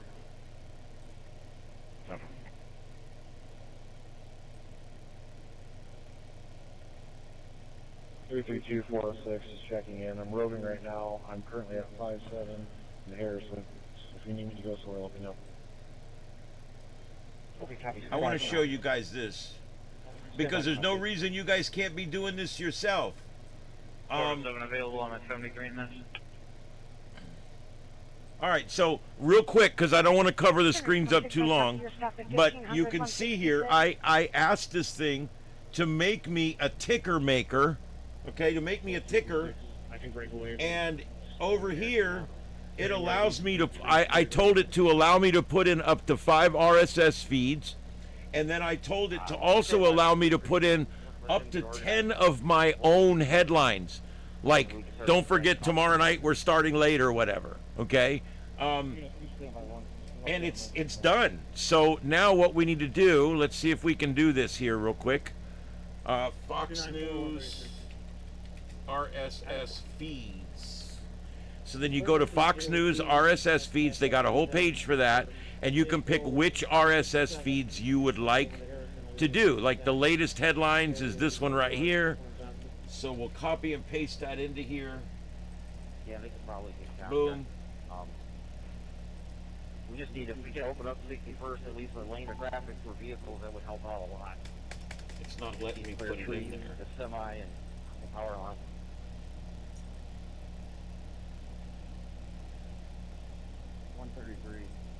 Harrison's impassable over like 59. We could be at 59. Okay, so I'm unable to type. Okay, so the program's here. It's just like I want it. And they've got the live feed down here, but it's not letting me type anything in. So what I'm going to do, I'm going to turn this back off for a few minutes while I'm working on it. But what I'm going to do is I'm actually going to go in and just tell it. It won't let me type. And that's it. It won't let me type in the allotted spaces. Right. Right, so we're working on a grid system with the fire department EMA. I think what we're going to try to do is shut it down. And then I hit go. And it fixes itself. Guys, I've used this Google AI Studio to build some of the most amazing things. You guys have no idea. Yeah, I agree with that. We've been trying to do that. I think we've got south pretty good lockdown. We can probably just need to get to the north part of town and south. Oh God, do we got a bot in here? Hold of the South Point EMA, you can't answer my PA. Do we got a bot in here? Is that what's going on?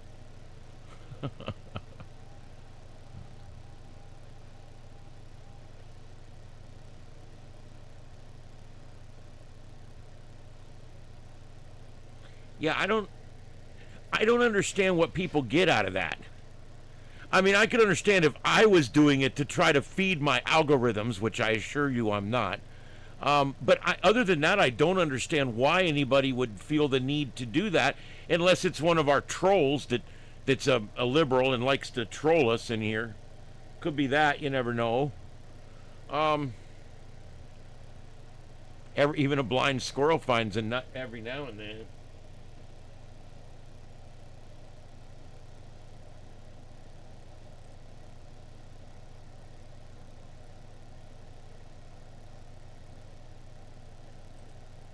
Oh boy, this looks like it's going to work. Add headline. Okay. So now I type in programming note starting at 9:30 tomorrow. Okay, and then I type that in there. Add a headline.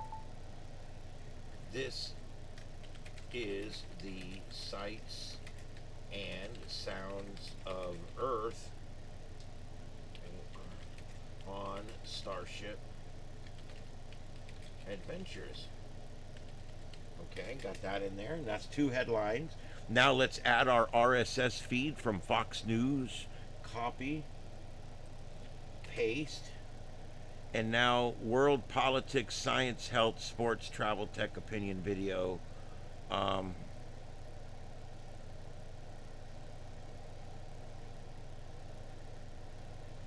I guess that's probably the only one we really need. Well, you know what? There's one for science. I'm going to put that in there. Because if not, it'll just be all frickin' politics. All right, there's our thing there. Auto rotate, rotation interval seconds.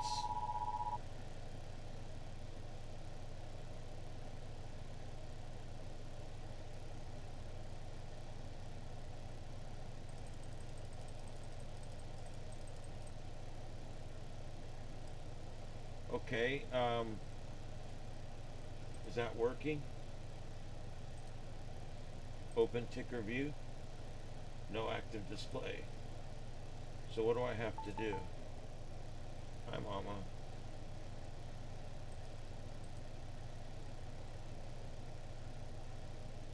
I don't know.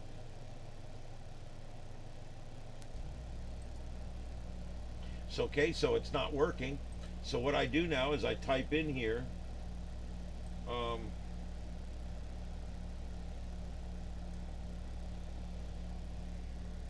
the ticker says, here I'll click it one more time, it says no active headlines to display. So I put the ticker says, quote, no active headlines to display, end quote. Even after I add things. Add a refresh button to make it go again. I talk to it like a pack lead. Anybody that knows Star Trek The Next Generation knows what a pack lead is. Make it go. Just make it go.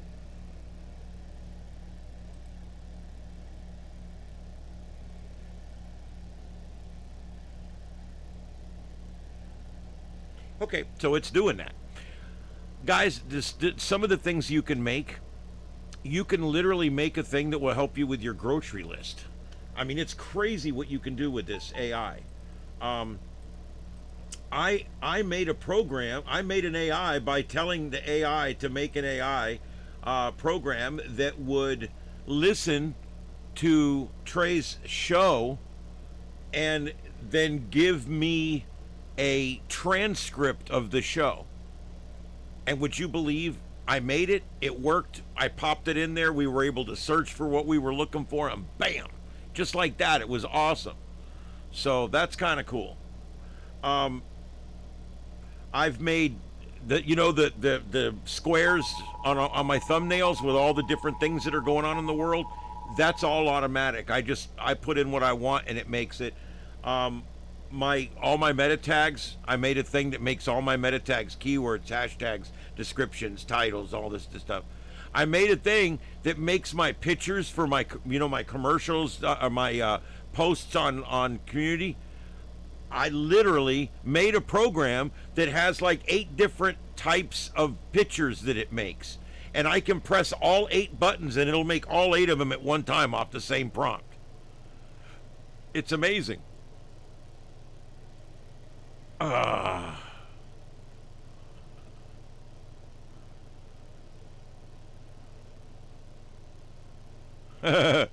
Yep. All right, did it work? It says Nope, it's still working. But the AI actually, whoop, it just said it's done. Okay, so storage synchronization, ticker view, now actively listens across tabs, force reload mechanism, infinite loop protection.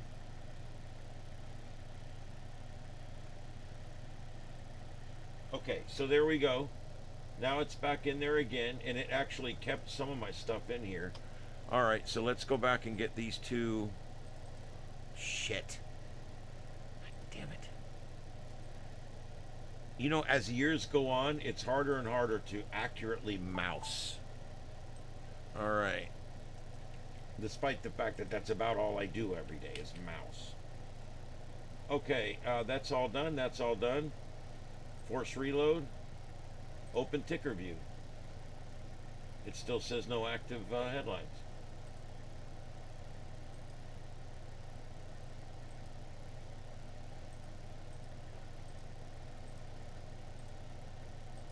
We'll get this. I'll have it working by tomorrow if I don't get it working tonight.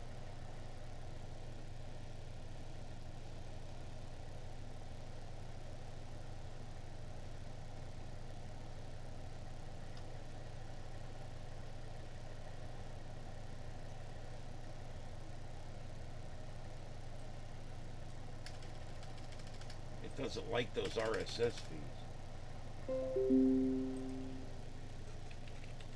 Except XML and RSS feeds in the RSS source section. Also, ticker is still not showing headlines even after hitting the refresh button. One thing you got to remember with the AI is you talk to it like an 8-year-old that's good with computers.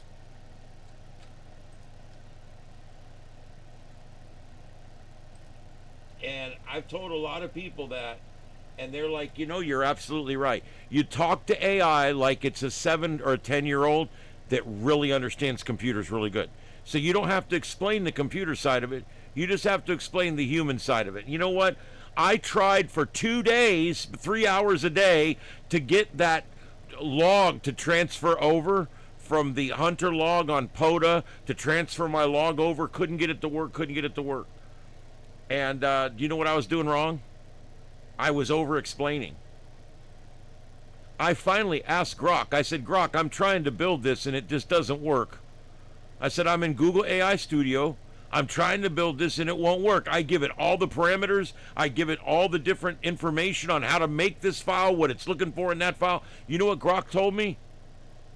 He said, dude, Grok calls me dude. He said, dude, go into that again and make it the simplest request you can make it. I said, and don't explain anything. He said, no, don't explain anything. Just give the exact name for the 2 or 3 things you're doing. Tell it exactly what you want to do. So I typed in, make me an app that will accept a paste from my Hunter log on the POTA website and turn it into a proper ADIF file for uploading to QRZ and Logbook of the World. And that's all I typed. That's all I typed, and it made it, and it worked. The problem was I was confusing the shit out of it with all my over information and over explaining.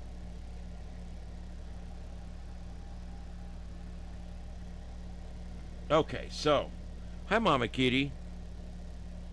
Mama Kitty. All right. Did this thing work yet? Oh, I didn't hit the button. All right, so there's Mama Kitty. Say hi, Mama. Mama Kitty. All right, so while this is doing this, and we're going to keep checking back with that, there's a few things I just wanted to mention tonight. They have chosen the crew for the Artemis. I'm not going to spend a lot of time on it, but they have announced the Artemis 3 astronauts and the next phase of the mission to return humans to the moon, they're also announcing already having some delays they're dealing with.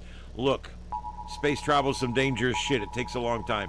But at this point, we're moving in the right direction. We've got our crew finalized, and that's cool. Papa John's announcing today that they're shutting down dozens of locations across 17 states as the fast food competition intensifies. The chain also laid off 7% of its corporate workforce as underperforming franchise locations are being phased out of the franchise. An American favorite pizza chain quietly disappearing from communities across the country, Papa John's following through on its plan to close 300 North American stores, with dozens of locations shuttering in the first quarter of this year, primarily in core Sunbelt states. The recent analysis of Papa John's financial filings by Fast Company found that 44 stores across 17 states, with the highest concentration of closures in Texas, California, Florida, and Arizona. Also, multiple locations have closed in Michigan, North Carolina, and Virginia. The pizza brand first announced in February that hundreds of underperforming restaurants would cease operations by the end of 27, describing the location as being primarily franchise owned, but more than a decade old and generating less than $600,000 in annual sales. So there you go. Papa John's not doing well. Remember the guy that used to be on all the ads and then he was involved in something? I don't know what happened there. They're going to try to strengthen it up and keep the other stores going. You know, they don't want to go bankrupt, so they're going to fall back on the ones that are performing really well. That's what happens in business. That's what we do. All right, let's see. What else do we got going on here?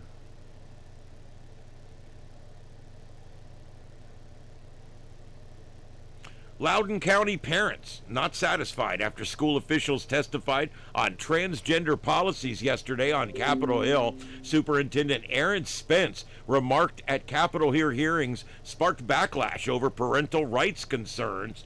Outraged Virginia parents spoke out on the battle for parental rights after a Loudoun County educational official got attention for his statement during the Capitol Hill hearings this week.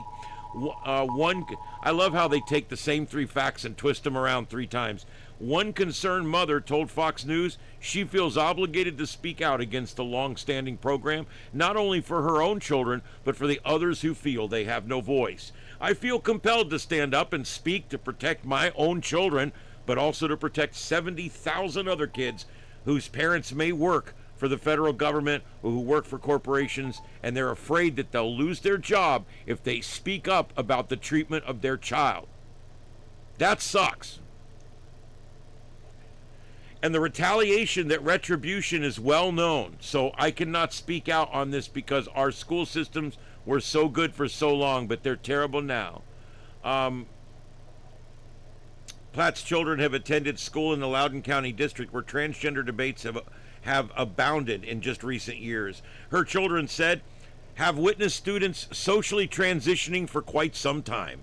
We've been putting up with this for a very long time. That means there are boys in the girls' locker room, there are boys in the girls' bathrooms. One incident, she alleged biological girls who claimed to be transgendering to male entered the boys' bathroom and violated her son's privacy as he stood at the urinal. My son came home devastated, in tears, distraught. You know, for us older folks, we may not remember. Okay? I never showered in high school, and no one else ever showered in high school except this one black guy that had a crank about a foot long. All right? It was high school. We didn't show our bodies to other people. It's not like now, or I'd go to a nudist place. I don't care. But back then it was different. And this guy's in here taking a piss, and there's a bunch of women come in and start laughing at him. I think that's bullshit. I am so sick of this stuff. It just really drives me nuts. She lamented that most, if not all, private schools are filled. Meaning many students have little opportunity to leave public school.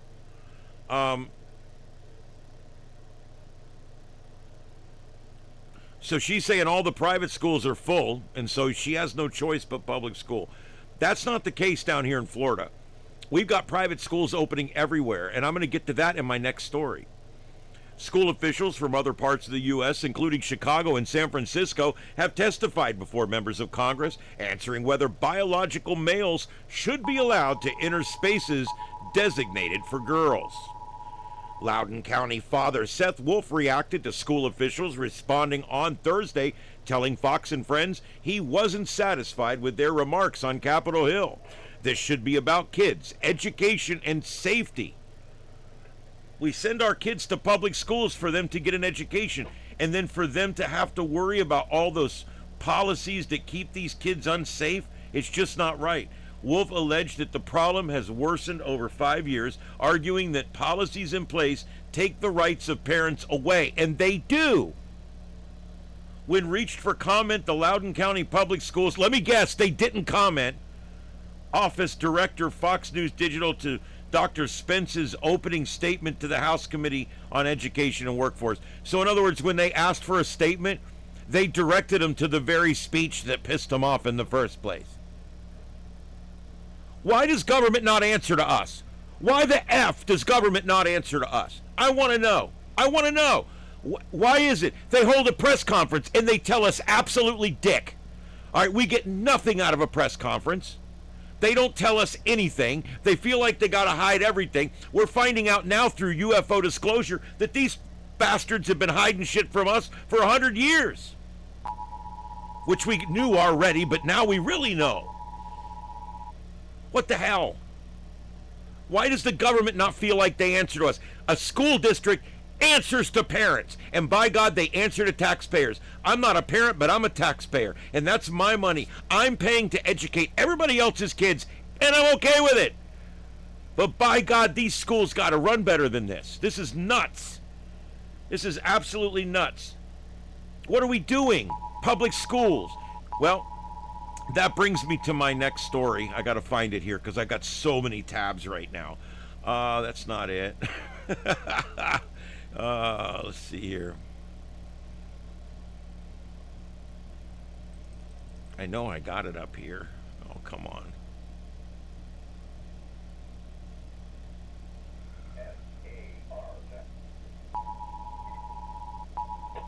Oh, I know what. It's a Wink story. This is from Wink TV, my local TV station. Southwest Florida, right here, where my studio is, where I grew up, where I was born and raised. Southwest Florida Families Teachers Union split over Florida's school voucher lawsuit.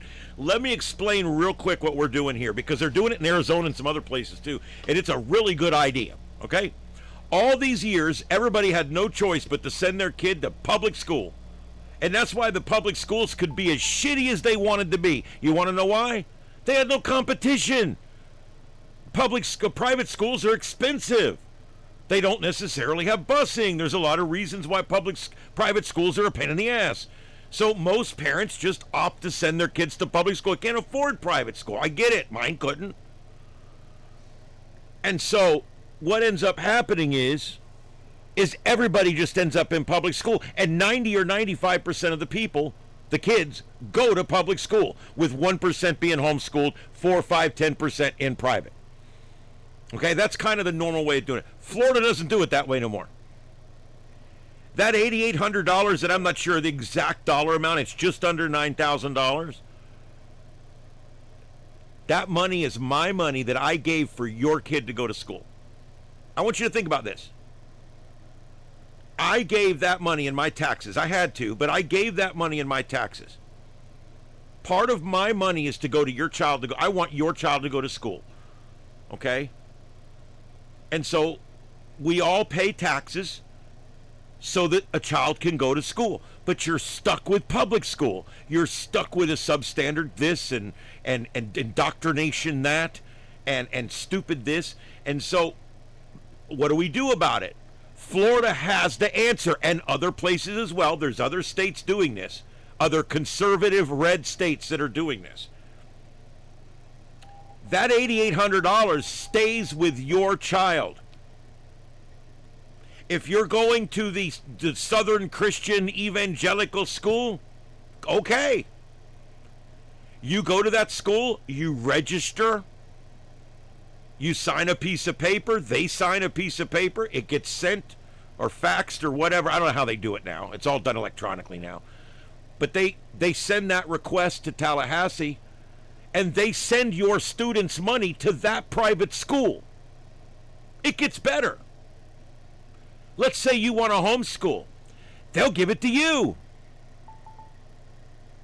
There's loops and things, but you can get it.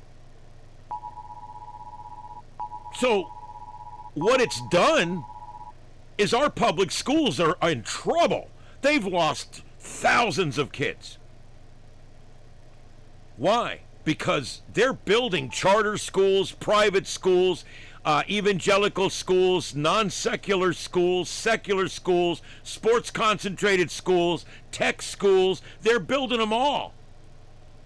And they're high schools. And they're private. And you choose the one you want to go to, and then the government sends that money that we saved for your child to that school. That puts you, the parent, completely and totally in control of your child, where they go to school, and their destiny. You don't have to settle for public school anymore. And I think that's amazing. And I'm so happy that that's the case now. I'm absolutely happy that that's the case now. And so now what's going on down here in Florida, and you know, I've always said if something's going to get screwed up, the union will do it. The teachers union down here is filing a $2 million lawsuit or something. I don't know, some big ass lawsuit to try to prevent this from happening. A lawsuit filed in May, this is from Wink TV here in Fort Myers, a lawsuit filed in May is challenging Florida's school voucher program. The lawsuit was filed by a statewide teachers union, Remember, there's one constant in the universe besides gravity, okay? You want to know what it is? All right? Teachers unions don't give a shit about your child. That's the constant in the universe. You can set your clock by it. The lawsuit was filed by a statewide teachers union against the Department of Education, claiming billions of taxpayer dollars are being taken away from public schools and given to private schools. Yes! Yes, that's what we're doing! Yes! You dumb bastards! That is what we're doing! Yes!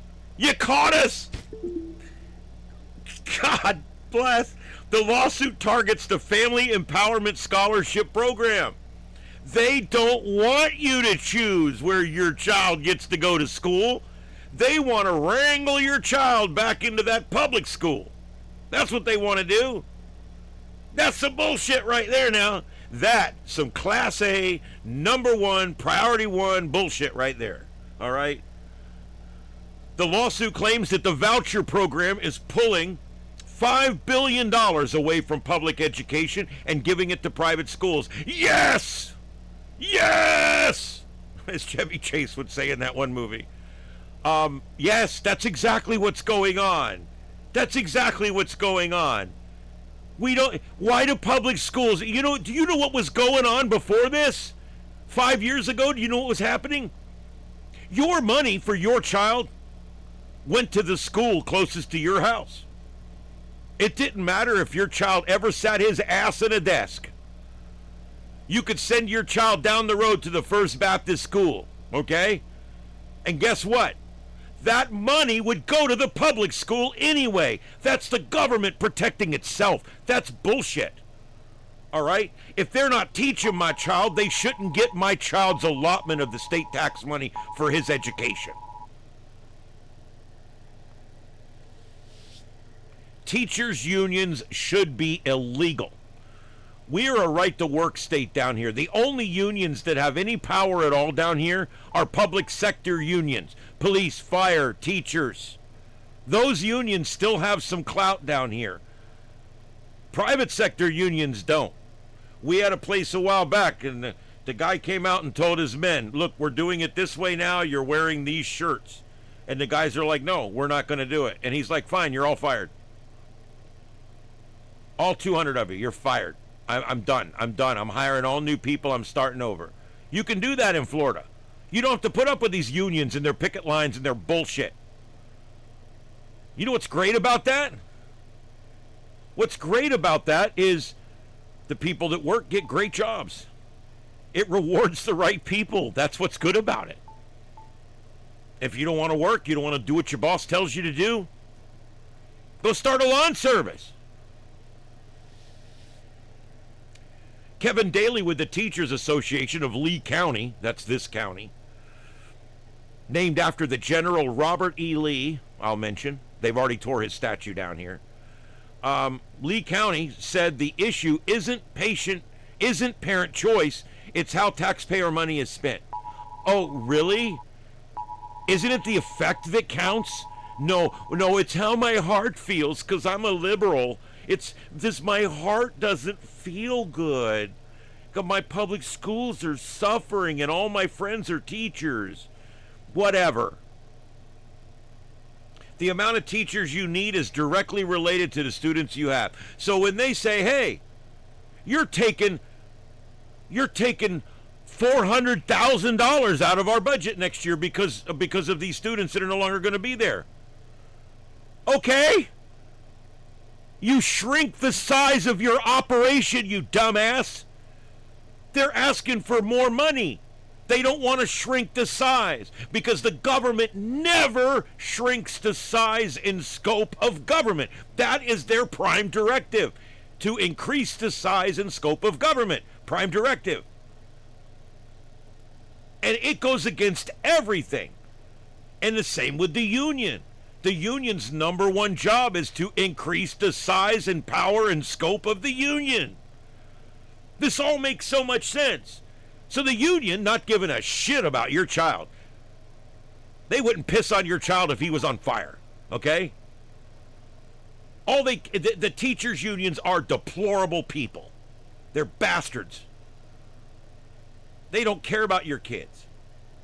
And so these damn teacher unions, they get in there, and what do? They protect bad teachers. They promote bad teaching habits. They allow people to do things that are just flat wrong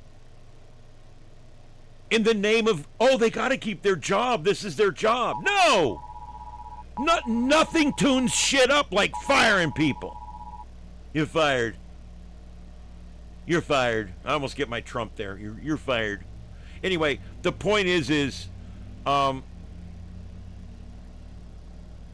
so anyway, the point I'm trying to make is with public school, when you're wrangled into public schools, you're required public schools because you don't have the $10,000 or $15,000 to send your child to a secular, a non-secular, or private, or homeschool. You're unable to do any of that, so your child has to go to public school. We got to end that. Matter of fact, I'm going to tell you something. I would like to see in 15 or 20 years, I would like to see the government out of the educational business. I want to see them out of it. K through college 8. I would like to see the government completely out of education other than the funding. Each child gets $8,800. You take them wherever you want them to go. Each school has to meet the requirements of the state to make sure that they're getting a proper education. Could you imagine what kind of world this would be? All these schools would be competing for your child. Children will be so much smarter. You know, after COVID right now, it's a wreck right now where we're at educationally with our children. They're a year and a half, 2 years behind, most of them, in reading. They're saying they've got 5th graders that can't read. So, if the amount of teachers is directly related to the amount of students they have to teach, then if the amount of students goes down by 20%, you lay off your teachers. They'll get better jobs at the private schools. But see, they don't think that way. They think no, because then they'll leave the union. So again, the whole purpose of the union is to increase the size and power and scope of the union. So what's good for your child makes no difference in the world to these people, because they're going to promote what's best for their constituents, which is to make the public schools as large as they can make them. Get everybody in the public schools. Increase that staff. Look, they built... I'm going to get the info. Oh, the ticker's working. It's working, son of a bitch. You guys think I'm crazy, don't you? I probably am. Let me see if I can... where did the left thing go? Oh, I had to move it up. That's right.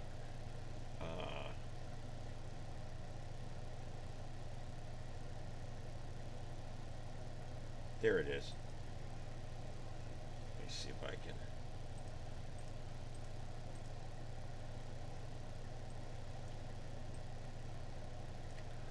Here, I'm going to transition this just for a minute so you can see it. Look at that. It's working. Look at that. It's even got a little breaking tab. I'm going to put something there. Look, thank you for this, Heath, because we'll have this up tomorrow. This will be a permanent part of our show now. And it'll give you guys something else to read at the bottom of the screen. So now, I'm going to suspend this story for 5 minutes and come back to it. Just give me let my ADD fly. All right? So here's what we're going to do. We're going to I'm going to add this. So what I'm going to do is we're going to do a screen capture of this window. So what I'm going to do is pull this tab so that it's its own window. Okay? And then I'm going to go to the studio into OBS, and I'm going to window capture. I'm going to call it ticker, so I know it later when I'm looking for it. Ticker. And I'm going to select the window to capture. It's going to be Firefox AI Studio. There it is. Okay. Now I'm capturing it. So now what I'm going to do is I'm going to cut off all of the stuff I don't need off of that screen.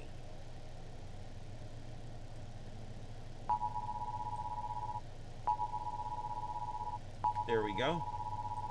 And then I'll stick it into place. Scrunch it down to where it fits. Look at this. Look at that. There it is. I'd had to pay for this. Or I'd had to build it. It would have taken me weeks to get it working. AI. All I had to do was tell it 2 different things that weren't working, and boom, it got it working just like that. Look at that. Yeah.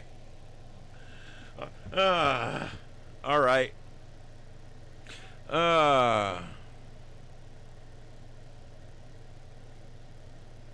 All right. Well, welcome in, Sir Richard. I hope you're feeling good tonight. You'll never forget it. Thank you for being here. Welcome, welcome, everybody. Yeah. So anyway, let me get back to. I'm going to finish this discussion up real quick once I clear this ad.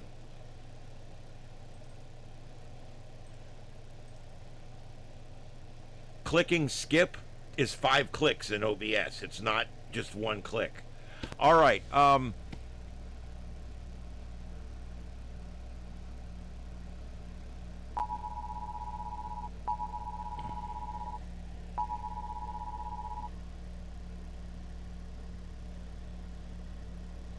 that's cool. I do a lot of sound. I do all the, like remotes for the radio station and stuff. I do a lot of stuff with sound, not to mention what I do on YouTube.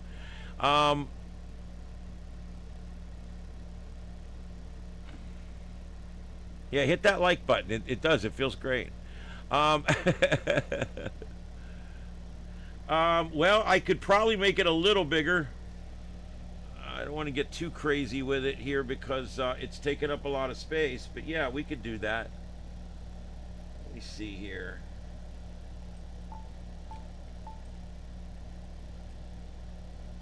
I'm going to take off some of the shit that's around it, move it down to the bottom, and then stretch it up.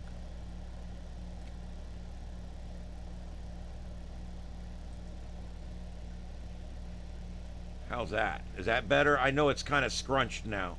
I'm going to figure out, I'll tell you what, I could do this for right now. Let me do this for right now. Oh, you bastard.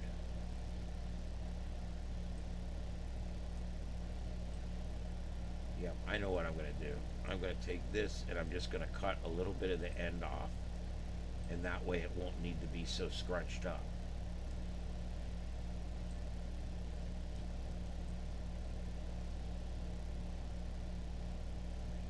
There won't be as much reading time, but I think it'll be good. The speed's pretty good. How's that? That's better. I think that's much better.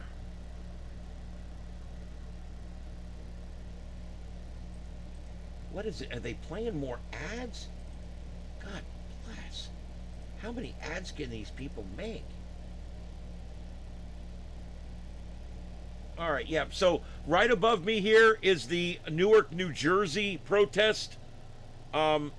Above that is perpetual ads that just play over and over and over again. But eventually it gets back to Fox Weather. And then up in the center is one of our last storm chasers that are out. And then the upper right is going to be the Portland, Oregon ice facility, where we have 2 people protesting right now. 2 people protesting. This is a news alert from Starship Underground. There is actually 2 people protesting in Portland, Oregon. 2. That represents 0.000000693 of the population of the United States. All right, let's get back to this. What the teachers are trying to say is it's against the Constitution. They're trying to find some legal crap new loophole that they can find to end this, because this is really putting a hurting on the teachers' unions. It really is. And it's getting teachers out of those unions. You know, they charge $150 a month or something for dues. It's ridiculous what these unions charge. And what do they get out of it? You know, you could work there 30 years and never get investigated, never get in trouble, never need a union rep. And the only other thing they do is collective bargaining. And what we find is collective bargaining helps you as much as it hurts you in many different ways. Unions are a thing of the past. And the only places that you still see unions are places where, like the public sector unions and things like that, because they still have some power. They still have some pull.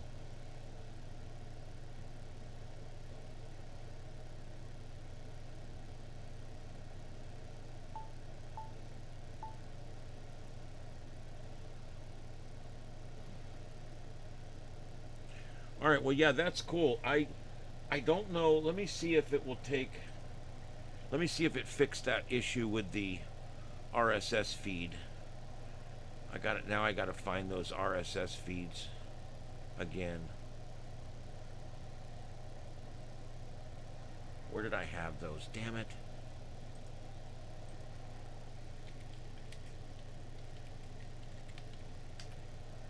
I don't understand the difference between RSS and XML and all that. I know how it works, but I don't understand the whole thing completely. I wish I did. It's one of those many things in this world that it's probably going to go away before I ever fully figure it out. All right, I'm adding a source.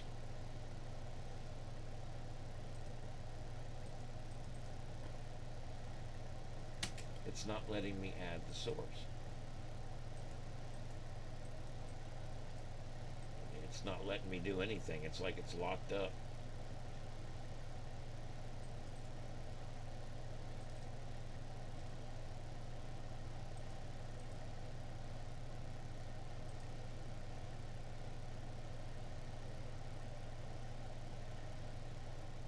I just refreshed it.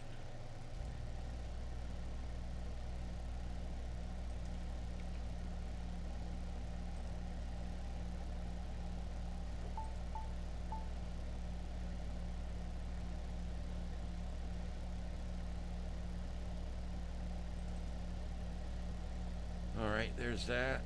I don't know if this is going to work or not. Well, we're going to try it in real time.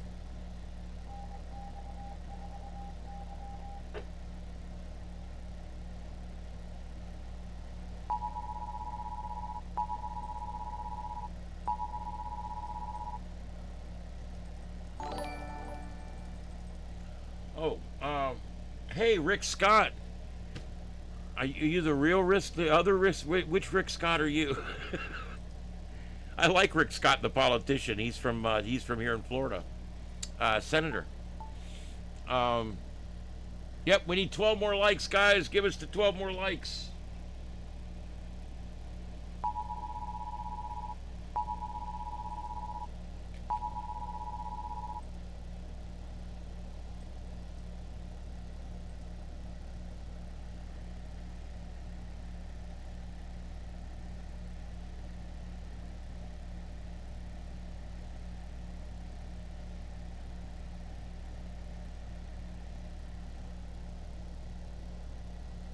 It's just not letting me add this source.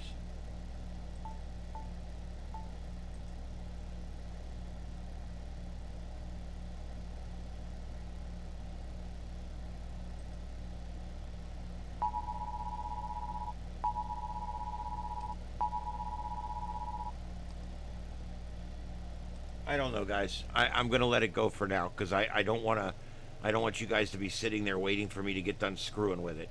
So anyway, just to finish this story up, you guys, you should check and see if your state has a school choice program. And if it does have a school choice program, you should encourage yourself and your friends to take advantage of that program and get the hell out of public schools. You know what kids learn in public schools? They learn how to fight. They learn how to do drugs. They learn how to get away with stuff. They learn how to program their phones so you can't see what they're doing. I mean, it's just crazy. And when you look at, that's what really pisses me off about this, is they want to decide that your kid's going to public school. Do you know the average kid that goes to 13 years of private school graduates 2 or 3 years further along the educational line? Seriously. That's crazy. All right, we got a siren. Let's see what's going on here. Where is it at? Where is it at? There we go. A damaging tornado. Just went over Bristol, it looks like.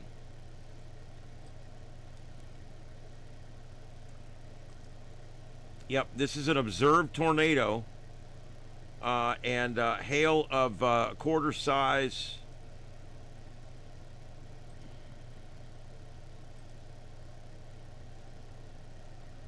That's what that latest alert was, is this one.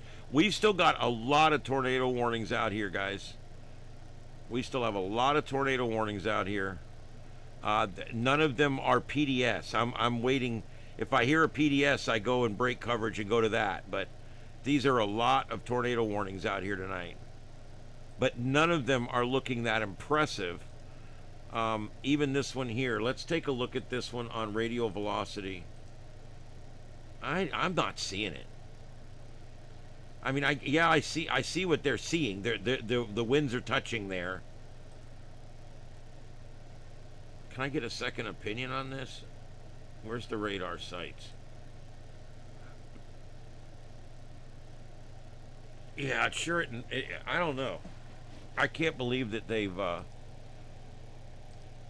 Yeah, well, it isn't a PDS, so yeah, it makes sense.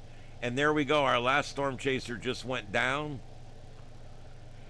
The truth is, guys, it's hard to stay up doing storm chasing after dark because nobody's going to really watch because you're not going to get anything. I hate to say it. We've had a few nights where we could see the tornado wedge in the lightning and stuff. It was kind of cool, but once the sun goes down, that's, it's not as much fun anymore. I just have to admit, it's just not as much fun anymore. All right, looks like the Newark, New Jersey ice facility has maybe 10 or 15 people out there, maybe 20. I think I'm being generous. You guys tell me what you think. And the Portland in the upper right, there's just a few that are across the street. There's nobody even standing there. Look at that building that we own. Didn't think about it that way, did you? Look at that building that we own. They've destroyed it. Look at it. No, I mean, I know they can repaint it and fix it up, but they've caused some significant damage. And they've caused them to have to board it up, and then they painted it all up. that gate's bent all different ways.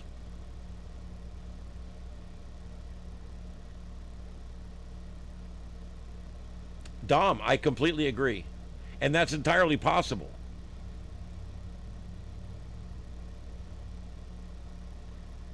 So it's a little slow.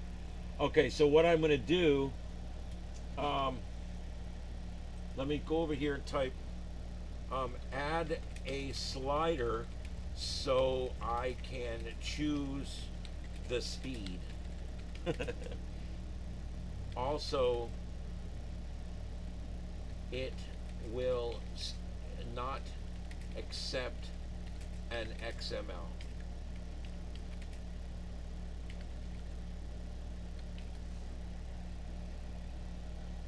Okay.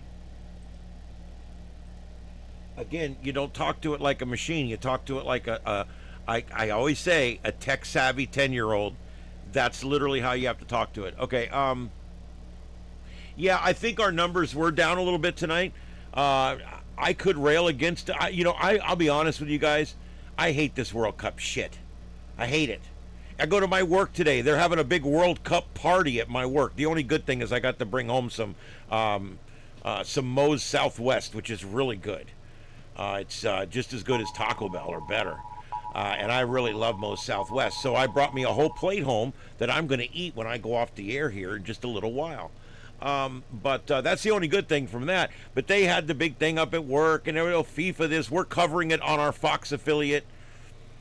We have the CBS and the CW and the Fox TV affiliate, and so our Fox affiliate's covering that. We also have Fox Sports Radio, Fox News Radio, and Fox TV. We've got three. We've got three different stations broadcasting under the Fox name.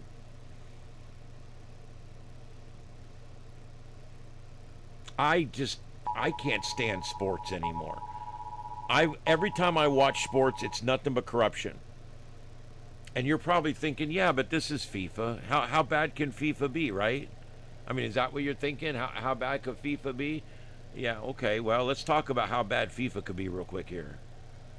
I don't mean to piss on your parade, but...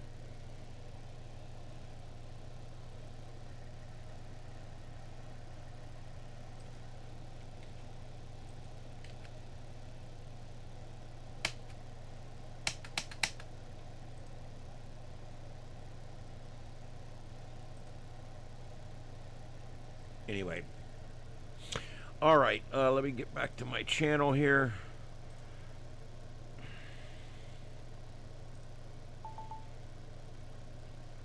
I don't know why I got a hair up my ass about FIFA. Oh, I do know why. I don't watch sports at all. And yet YouTube is feeding me all this bullshit on FIFA, and I couldn't give an absolute royal ass. I don't give a shit. I don't care. I don't care. I think the whole thing's ignorant. It's not even the United States. It's what are we doing? We play football here. I don't know. The whole thing's just goofy to me. I'm just kind of beside myself that people are so head over heels over something like this. We've got great sports in this country. Why do we need this stupid thing with all of its controversy and all of its bullshit? Every news channel, every website, everywhere I go, every ad, it's FIFA, FIFA, FIFA, FIFA. Everybody's wearing their dumb FIFA shirts and all this. I'm like, get on. Oh, I can't stand it anymore. And so I wrote an article today if you want to read it. But yeah, I wrote an article today about it because I just got pissed about it. I'm like, I'm sick of FIFA. I'm sick of it. It's globalist horse shit. I don't like any of it. You know, less than 20% of us watch FIFA. Less than 20%. I don't think we should ban it from TV. I'm glad people enjoy it. I'm sick of hearing about it. Why are they trying so hard? What's with the ad buys? Oh my God, huge ad buys for FIFA. What's going on? One of the most corrupt organizations on the planet, FIFA. This is not a beautiful game. This is a sleazy, sleazy, bribe-soaked international cartel pretending to be sports governing body. Let's just recap some of the funness that's happened in FIFA over the last few years. In 2015, FIFA-gate happened. Scandal. A 24-year racketeering, wire fraud, and money laundering scheme involving over $150 million in bribes. Top officials were arrested, including the FIFA vice president. Sepp Blatter and others were forced out in disgrace. The scandal reached all the way to the hosting decisions for the Russian 2018 and the Qatar 2022 World Cups. World Cup hosting bribes. This is another scandal that went on. Persistent, well-documented allegations of massive bribery for hosting rights. Qatar in 2022 was especially disgusting. A country with zero soccer tradition, horrific human rights records, and thousands of migrant worker deaths every year during the stadium construction. FIFA didn't care. FIFA didn't care. They're so, human rights, until it gets in the way, and then F human rights. Ticket price gouging, 2026. World Cup, co-hosted by the U.S., Canada, and Mexico, has tickets going for between $1,000 and $30,000 for a premium seat. That's more than I paid for the last 3 cars I bought. It's a blatant cash grab that prices out normal fans while FIFA executives and their cronies live like kings. That just sucks, guys. I gotta tell you. I mean, when you think about that, this is just a scandal-ridden mess. Human rights hypocrisies. Probably the biggest thing right now with this is the human rights hypocrisies. FIFA loves to preach about equality and inclusion while happily doing business with regimes that abuse workers, suppress dissent, violate the basic rights of people, and treat women like absolute shit. They talk a big game, but have repeatedly failed to hold hosting countries accountable for their sins. Governance disaster it's been. A non-profit monopoly with billions in reserve. Minimal oversight, cronyism, match fixing, all kinds of scandals, referee controversies, endless resistance to real reform of any kind within the organization. Even after the massive 2015 scandal, critics say FIFA is arguably more poorly governed today than they were back then. It's rotten to the core. It's not about sports anymore. It's about money, power, politics, and elite kickbacks. What they're charging for tickets is criminal. And yet stupid asshole humans go and pay it. Do you know why people gouge us? Because ignorant people go and pay it. That's why. Nobody should go to this shit with them charging those kind of prices. Nobody. Nobody. And guess what? They won't charge those prices next time.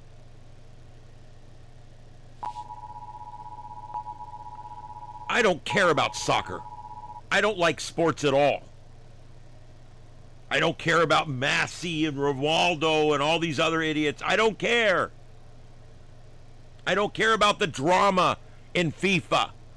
Sports isn't news. I'm sick of turning on Fox News or MSLSD or the Communist News Network or whatever, Deface the Nation, Meet the Depressed, whatever news show I'm watching. They bombard me with everything going on with FIFA. The good, the bad, the ugly. Woo-hoo! Yeah. Why? It's not news. I mean, I guess the corruption's news if you really want to get technical. They should call it FIFA. That's good. I like that. Stop treating everything that FIFA does as what do we call it? What are we calling it? FIFA. Stop calling everything that FIFA does advertising. Stop putting them on every ad. Stop putting them on every spot block, on every news station. We've got FIFA ads running on the frickin' radio. There's FIFA ads, FIFA on YouTube, FIFA on Hulu, FIFA on Paramount Plus, FIFA on everything. I don't give a shit. God, it drove me nuts. It's a corrupt, over-commercialized embarrassment of an organization. And the nonstop media coverage of it's even more annoying than its organization itself. The good news, the bad news, there's always news about FIFA. I'm sick of hearing it. Normally, we don't hear it this much. I think we're getting a lot more saturated coverage this year than we normally do. Turn it off. I want real news. And yes, Fox News, I'm talking to you too. I want real news. All right? Now I don't mind the occasional story in there, you know, the big scandal going on here, the big thing going on there. But a certain team winning a game is not news. It's sports. They have dedicated sports stations.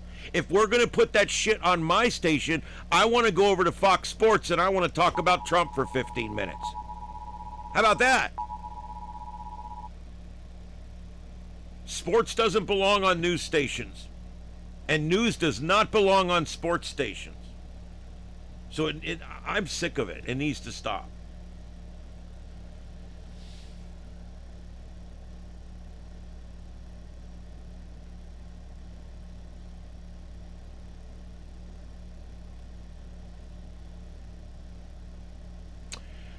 Yeah, it makes me wonder, Heath. I mean, these people must be doing a lot better than we are, huh? If they're spending that kind of money on a freaking 3-hour soccer game.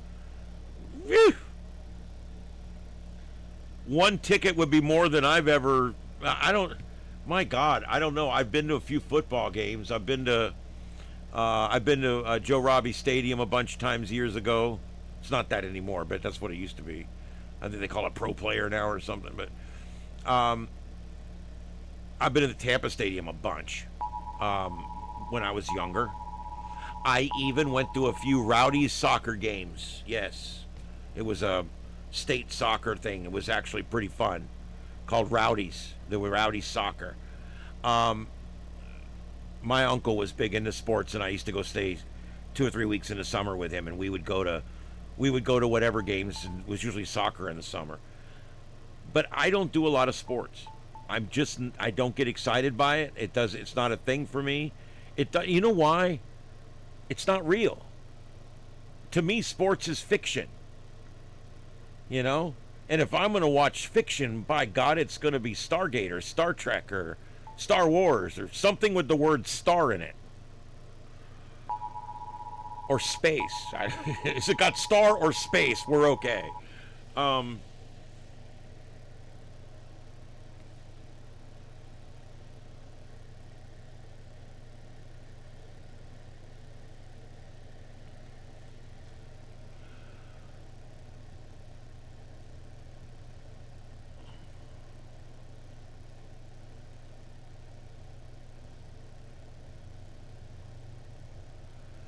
Boy, it is dispatch. It's tough moderating a channel where it's going so fast you can't even read everything. It's difficult. It is, I know. Sometimes my chat room does this. When we had hurricane, like last year for Hurricane Melissa, we had 3,000 or 4,000 people in the chat room at one time, and it was crazy. I would mention something and the chat room would just start flying, and it's like I can't even read it all. I was literally using my mouse to stop it so I could read some of the messages and then let it go again. But I was probably only reading maybe 20% of what was coming through. Where tonight I read everything. I read every message that goes. I don't necessarily respond to every single message. A lot of times you guys are talking to each other, and I don't necessarily butt into that. But Of course games are being thrown. NFL games are thrown every year. You don't think the NFL chooses who plays in the Super Bowl every year? Go ask the Saints. They'll tell you. Yeah. They watched one of their games get taken literally the F away from them about 5 years ago. Or whatever, how many years ago. It was the Saints. They were going to the Super Bowl. They were up by several ground scores. And next thing you know, they're not going to the Super Bowl no more. Why? Ref made 5 bad calls in a row. 5 bad calls in a row. And did anybody stop him? Did a line judge walk up and say, dude, what's going on? Are you drinking? You know, did the people in the booth call down and say, hey, dude, you know what? Quit taking the Adderall. I mean, hey, man, is your glasses broke? That's what gets me. You know, when a cop beats the shit out of somebody and there's 3 more cops standing there watching, there's 4 bad cops. Okay? And it's the same way with this. All these refs know that these refs are throwing games. But they can't say anything. They won't say anything. Because they don't want to lose their job. And so you end up with just really shit, piss poor officiating. And I don't think it's in the NFL, I don't think it's the refs throwing the games because they're making bets on them. They're being told what to do. They put certain refs in certain games. And that same referee will make bad call after bad call after bad call, all when the game was going the other way. Yes, it's thrown. You guys think wrestling's the only fake sport out there? I mean, the whole thing's got an element of fake bullshit to it.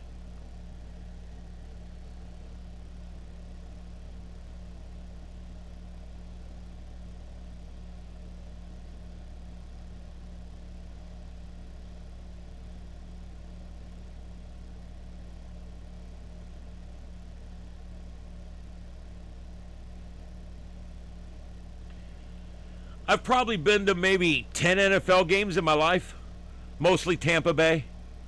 When they were a younger team, my uncle used to like going there. I'd go with him. And then there was, like I said, maybe 5 or 10, 20 Rowdies soccer games. But it was American soccer. It's not this FIFA bullshit. And then I've never been to a basketball game that I wasn't being paid for a job. Most of the time when I'm at a sports game, I'm setting up audio, or I'm working for somebody, or I got a client that needs me to do something. There's a reason I'm there. I don't go to watch sports. And every time, even when I was younger and I went to watch a game, it's because I wanted to go spend the day with my uncle. You know, it was because I wanted to go spend the time with friends. It wasn't because I wanted to go see a certain team play ball. Baseball may be the least fixed. I don't know. There's a lot of really stupid bullshit that goes on in baseball too. There's a lot of, you can go look them up. There's a lot of them where the ref just makes a bunch of bad calls, and you know, I don't know. I don't know. Maybe you're right. Doesn't matter. Baseball's on the way out anyway. Baseball's another one where it's not successful anymore. It hasn't been successful in a long time. But we keep doing it. We keep spending money on it. Sponsors keep sponsoring it. Stadiums keep being open for them. Places like Fort Myers, Florida, build stadiums for them to come and practice in, which if it was up to me, I'd burn that place down. Legally, I mean. I would tear it down. I don't think we should have government-provided baseball fields for organizations that make millions of dollars every year, $1 billion every year. But we've got these 2 training stadiums down here. They screw up our traffic and everything else. And you know, I don't know a single person that's ever been to a game there. It's ridiculous. So, I don't know. Baseball's kind of on its way out. And you know why baseball's on its way out? I can't pin it to the corruption. Because, like you said, you don't see it as much with baseball. The reason baseball's on its way out? One word. Pacing. Pacing. You know why soccer's up and baseball's down? Pacing. I want you to think about it. Soccer is about the only game. One would argue maybe basketball too. Soccer's about the only game where your ass goes out and your ass runs. And you run, and you run, and you kick, and you run, and you run, and then you run, and you run. I mean, I got to admit, those bastards are in shape, man. When a soccer game is nothing but you running around, chasing a ball. And so the pacing in soccer appeals to the younger crowd. Hence why FIFA's getting bigger and stealing more money in the whole thing. And why baseball is waning. Young people want nothing to do with baseball. They want nothing to do with it. They don't even watch it because of the pacing.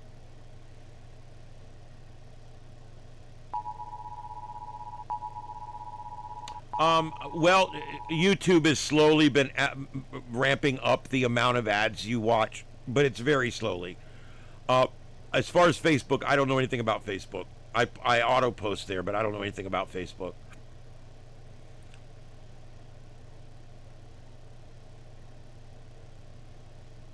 Have I seen Donkey Basketball? Nope. Have you seen Cow Patty Bingo? We used to do fundraisers at the fire department. We would go to the high school and we'd borrow the thing that paints the lines. And we would paint lines in a field. We would mow a field. And we would paint lines that were 10-foot squares in this field. And we would number them 1 through 200. And then we'd put an old mama cow out there. And whatever square she shit in, that guy would win $1,000. Cow Patty Bingo. Yeah, it takes a bunch of rednecks to come up with some shit like that. We used to do it out at my fire department to raise money.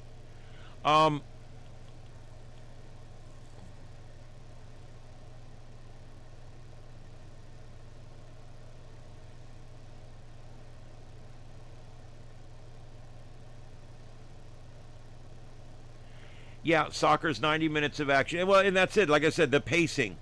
Football is maintaining its numbers, although they've lost a lot of numbers over the years. Football's permanently lost about 40% of the audience they had at their peak, when they peaked out. They don't have it anymore. They lost a lot with the kneeling. Remember the kneeling? And the fixed games and the poor officiating? The officials that obviously are like Mr. Magoo, they're blind. Okay? And of course the DEI. And all the scandals and all the bullshit and all the players beating the absolute F out of their wives and girlfriends. It's just not a friendly place, man.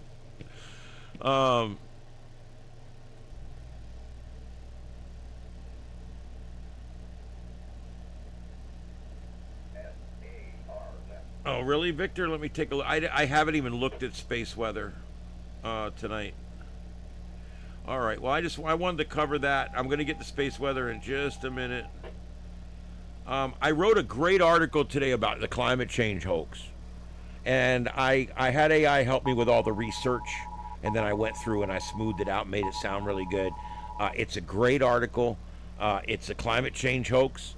It's it really gets into the money of the whole climate change thing, and it's a pretty good article. I just thought you guys might like it. You know, with Americans struggling with high energy bills, we're out here struggling with high energy bills, and what's the left doing? They're pushing their climate emergency agenda. This agenda costs us money every single day.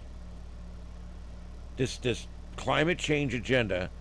When they say, hey, we need to do something about climate change, what they mean is we need money, we're going to tax you out of more money, or we're going to take your freedoms away. That's it. Whether it's them telling you what kind of fertilizer you can use in the summertime. You know, we have you're banned to use fertilizer down here in the summertime, most kinds of fertilizer, because of the blue-green algae.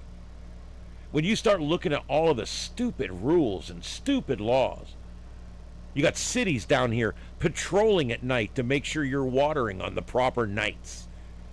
Cape Coral has 2 or more patrol trucks that go out every night and patrol people that are watering on the wrong night. By God, if you're a Tuesday night and you are watering on Wednesday night, it's a $150 fine. Look what we've done to ourselves, people. This whole thing is just ridiculous. And this climate change is just like any of it. It's government run amok. All right? The climate was never changing. The climate was never changing. The tides haven't rose. Not one GD-effing thing. Excuse me, that's as harsh as I can get. That Al Gore or John Kerry ever said came through. Nothing. Nothing! He said that by 2015 the tides would be running through the streets in Miami and that the city would become unlivable.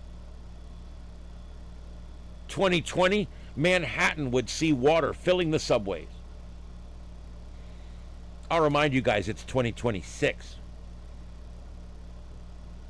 Miami Beach is still exactly where Miami Beach has always been. The water's the same level it was in 1983.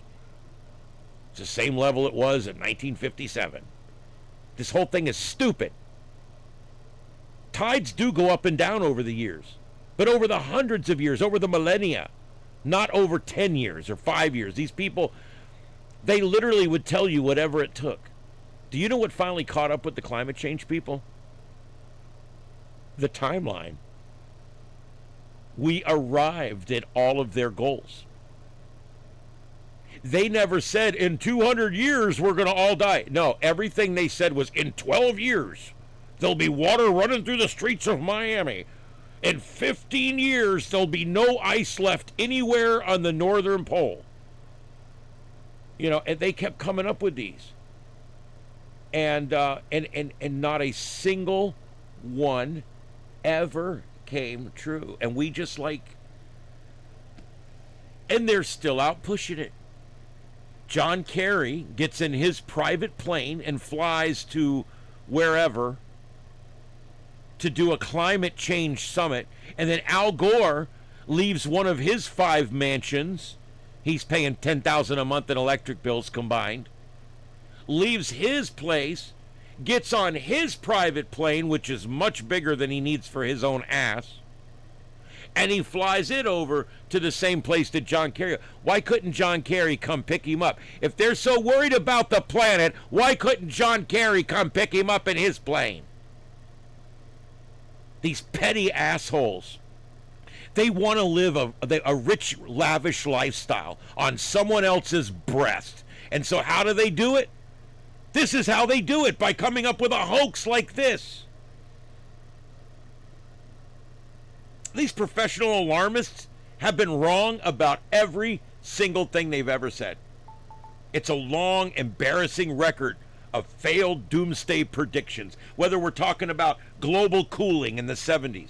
They told us in the 70s that by 2000 there would not be enough heating oil to heat the homes north of the Mason-Dixon line. Complete bullshit.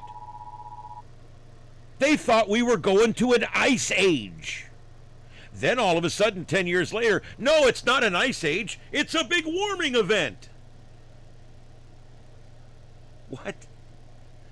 Ozone hole, remember that? The ozone hole? What happened to that? Acid rain. We were all going to die. Remember, burn our face off and shit. Al made the prediction in 2006 there would be no more Arctic ice. In 2014, a 20-foot sea level rise, submerged cities, mass extinction. Huh? Listen to the shit they told you 30 years ago, 20 years ago.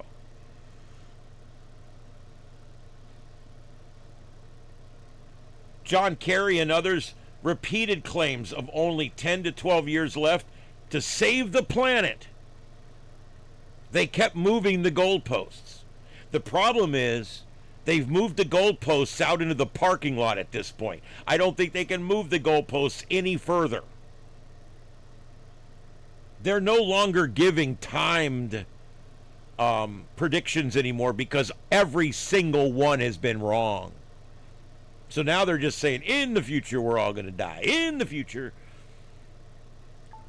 Overpopulation and famine. Do you guys remember that? They thought that there would be so many people that we wouldn't be able to grow enough food, and that people would die of starvation, in that millions people would die of starvation. Paul Ehrlich's The Population Bomb book, remember that? Predicted hundreds of millions of starving people in the 1980s. Instead, in the 80s, we were feeding more people than we had ever fed before. Between mechanized farming equipment, science, all the different things that go into it, we're feeding more people with less land and less manpower than ever before in the history of the world. Not only was it wrong, it was completely opposite dead wrong. Oceans dying, coral reefs dying. Remember just 15 years ago, all the coral reefs south of Florida were dying. All coral reefs are dying. They're all dying. Oh my God, the coral reefs are dying. You know, I haven't heard about the coral reefs dying in 10 years. You want to know why? They're not dying, that's why. They've never been right, not once. Yet they keep demanding more money, more regulation, more control. The real science that they ignore is that Earth's climate is always changing. We've had ice ages in medieval times, warm periods. We've had little ice ages. We've had all these different climatic changes over the years. Yet it's all within natural limits. And then they start with this whole CO2 is going to kill us all. CO2 is plant food. If you increase the carbon and you increase the CO2, the crops grow bigger. Oh, duh. The higher levels of CO2 and carbon are actually leading to global greening. Never thought you'd hear that, huh? All the stuff they've been telling us is killing us is actually helping us.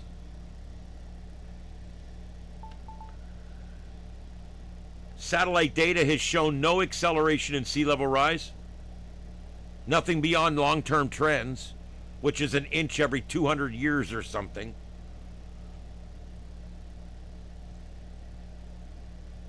The extreme weather events, I love when they say, look at all these Cat 5s we're getting. They never used to get storms like that. Really? Really? Tell the people in Galveston in 1900 that. Or the people here in 1936. When thousands and thousands of people were never even found. Storms have been just as bad. They were just as bad 100 years ago. And then they come out with something stupid like, we're getting twice the hurricanes we used to get. We didn't have satellites. The only hurricanes we knew about were the ones that, like, hit land and shit. So, of course, the numbers are going to be different. It's just like the whole heat island effect with the rising temperatures. Come to find out, temperatures aren't rising. It's just the heat island effect. This sensor's been sitting out in a field, and eventually that field's turned into a parking lot. But the same sensor's sitting there taking the same data every day.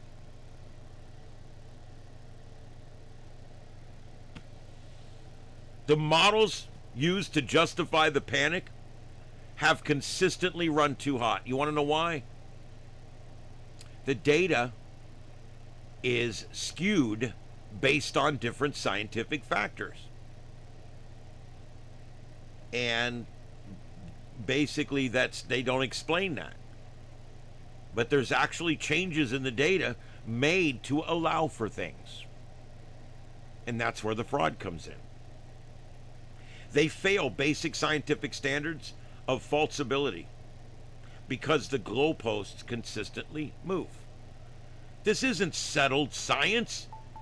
It's a political religion is what it is. It's literally a religion. The religion of climate change. Oh, you hear it? Oh. It's a money and power grab is what it is. You want to get people thinking, being fanatical about it, so that's what you do. Trillions of dollars have been spent and transferred based on this hoax. The so-called Inflation Reduction Act. You guys remember that? The Inflation Reduction Act? Do you know what the number one thing that the Inflation Reduction Act did? I know you're going to have a hard time with this. Think really hard. What do you think the number one thing the Inflation Reduction Act did? You're right. It raised inflation. It raised it big time. And it didn't do anything else either. $4.7 trillion was sent to green energy fantasies, projects, wind, solar. And you know what? Wind and solar remain unreliable. How long have we been doing wind farms? You know the first wind farms are already coming down? 15 years. 15 years is as long as those windmills will last because of the constant torquing and moving and everything. 15 years is the longest they can last, and then after that it's about 150 grand to have it torn down and removed. And by the time you get it torn down and removed, you haven't made any money.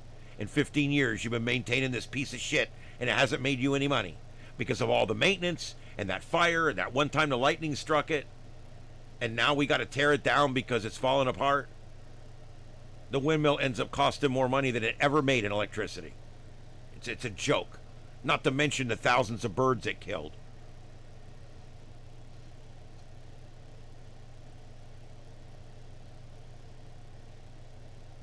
This is all about milking money out of people. You're right. Wind and solar, not only are they unreliable, they're expensive and heavily subsidized. You know, when people say, we'll put solar on your roof and it won't cost you a thing. Do you know why they say that? Do you know what it is? It's two things. Number one, it's a loan that you have to pay back. And the other half of it is a government subsidy that you're getting from the government. You ever wonder, you guys have pumps up there? We have pumps here now that have non-ethanol fuel. That's becoming a thing down here. You know the non-ethanol fuel is 75 cents more than the ethanol than the ethanol enriched. I hate to use that term. Fuels. You know why that is? The government subsidy. That ethanol is almost free. The 15% ethanol they add into your fuel, which runs your motor, that ethanol is almost free. The government subsidizes all that. It's all subsidized. You know it takes more energy to make a gallon of ethanol than the ethanol can produce? It's literally a loser from the start. It's a loser from the start. By the time they make a gallon of it, it took more energy to make that, between all the growing and all the fertilizing and all the tractors and all the bullshit and all the processing and all the trucking and all the carrying and all the refining. By the time they get 1 gallon of ethanol, it took more fuel and power to make the ethanol than the ethanol can ever provide. It's completely inefficient. It's completely inefficient. And because of its amazing inefficiency, I can't see where it actually helps anything. It doesn't reduce carbon. It doesn't reduce CO2. Because all that's created in abundance when we're making the ethanol.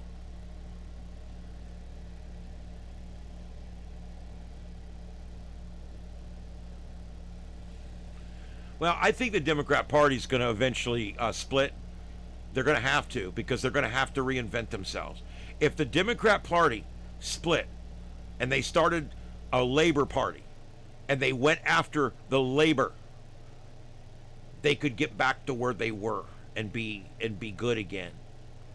But the problem is you're going to lose all the crazies. You can't keep the normals and the crazies in the same club, just so you know. And they let the normals go and took in the crazies. So I don't know what you're going to do now.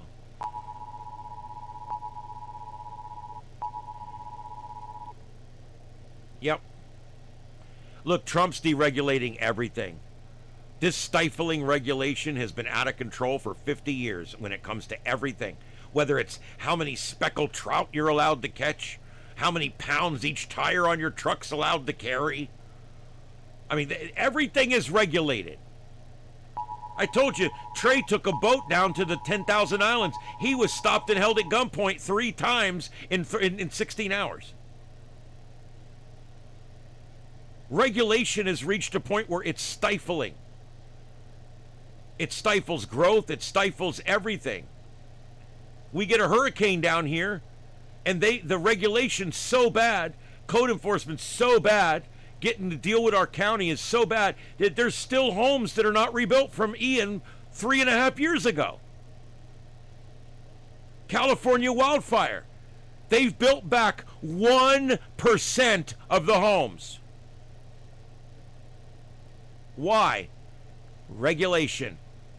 They're making them build them all back to current standard. They're making them build them all 100% to every single thing. A lot of the homes can't go back on the same lots again because they're not big enough with the new requirements. What they're doing is they're making it nearly impossible for any of these people to build their large homes or mansions back in the areas that burned down. And so a lot of them are moving to Florida and Texas. Come on, we're ready for you. We got you. I got a great realtor. Give me a call. I'll hook you up with Denny. I'm telling you guys, this is it. Crazy, but it's true. So anyway, Americans, meanwhile, in states like California, pay some of the highest electricity rates in the nation. Why would California be paying almost twice as much per kilowatt as me in Florida when they got all that green energy out there? It's because of the green energy. All right? Green energy is expensive. It's expensive. The systems to maintain it, the systems to regulate it, the systems to introduce that power into the system properly is all expensive. And then you get into the depth of capacity problem. There's no way to turn them on and off when you need more power or less power. With a diesel rig or a bunker C rig or a natural gas rig like we have here in your power plant, you can actually dial that up or dial it down. If we need more kilowatts, we just slowly crank up the speed on one of our generators. That's all. You can't do that with solar panels. With wind, it's always going up and down. With solar, every time the sun goes behind a cloud, you lose 10,000 watts off the grid just like that. And that has to be compensated for somewhere. The reason Greece went dark a while back in some other country, the reason? They're 90% green energy over there. They're paying 3 times per kilowatt what we're paying. But they're 90% green energy, and because of that, their electric grid is very unstable. Very unstable. Because they don't have the depth of capacity. If it's a nuclear plant, we can pull the rods. We can slow down the reaction. We can vent off the heat. There's things we can do to bring the kilowatts up and the kilowatts down. Same thing with gas rigs, diesel rigs, bunker C rigs. It doesn't matter how you're making your electricity. If you're using a spinning generator, you can increase and decrease the wattage at will. But you can't do that with solar and with solar panels and with windmills. And with tidal and there's other smaller methods of doing it green. So what ends up happening? Well, you end up paying 3 times as much for an electrical grid that's only half as stable as mine. Congratulations, you're a liberal.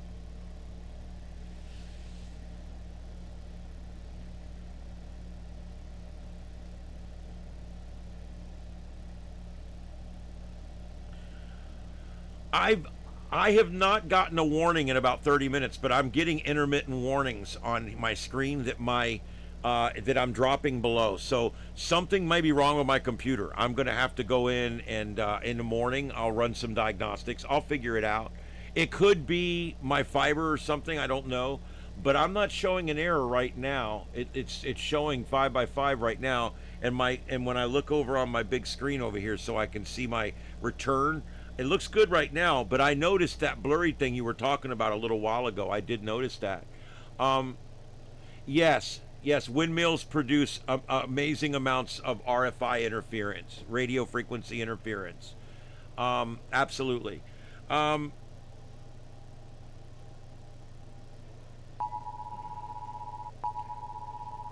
You know, it's not a coincidence that people in these areas pay the highest amount for electricity and for gasoline. Look what kerosene, gasoline, diesel fuel, they're all almost double what it is here in Florida and California. And then kilowatts, same thing. You know, California has one of the most unstable electric grids in the country. They also don't manage their forests. They don't do control burning. They might kill a rabbit. So they don't do control burning. Down here, we control burn. You get a field that hasn't burned in 10 years, they will come out on a wet day and they'll backburn that whole field. They'll light it all along the road and let the wind blow against the fire so that it burns really slow. And they'll burn that whole field out. The pine trees live, the animals live. This is the way it's supposed to work. But the liberals, they don't want that. They don't want to burn the woods because it might hurt Winnie the Pooh. And so they want to just let the forests grow and grow and grow until there's so much undergrowth. Now when the forest burns, it takes out the neighborhood and it takes out all the pine trees. Because pine trees can take fire up to a certain temperature. Same thing with oak trees. The same thing with hardwoods. They can all take these fires if they're low burns. But over the years, if all we do is put out fires, we're not even allowing the forests to manage themselves. A forest left to its own devices will burn every 5 or 10 years. This is the way it works in nature. That's why God invented lightning. What California does, the moment the lightning strikes or the moment the power line falls down, they run out there and put it out. And their forests are just so full of undergrowth and brush and everything else that when they get a fire, they can't control it. They cannot control it. Now, you add that to the fact that their water system is garbage. Their complete water system is garbage. The hydrants were burping dust, okay? The hydrants were empty. The guys were getting burned over and injured. The houses were burning down, and the hydrants were empty. So you've got non-managed forests, dangerous electrical grids hanging all over these forests, firemen that can't even rely on their hydrants.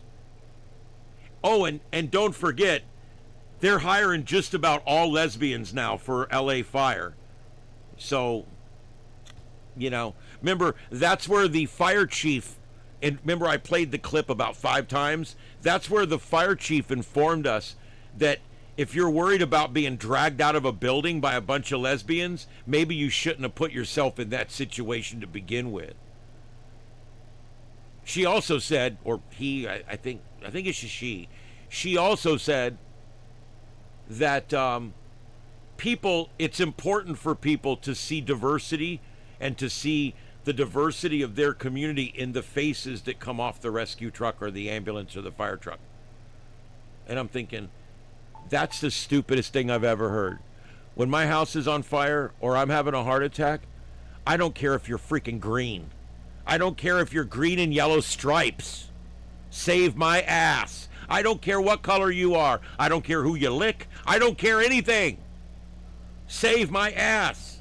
That's all I care about. Telling me that I'm supposed to care about the color of the people that come save me, that it should be well diverse, men and women, straight and gay, black and brown and white. What the freak? All we should care about with our firemen is that they're strong and they're smart and they're trained. That's it. And if it's a woman, as long as they can pull that dummy, I'm fine with it. I worked with women in the fire service. I have no problem with it. But I've washed them out too. You're 110 pounds. Let me show you how to drive the support truck so you can bring water and coffee. I'm sorry. You got to be strong enough to pull people out of a burning building, or you can't be a firefighter. I mean,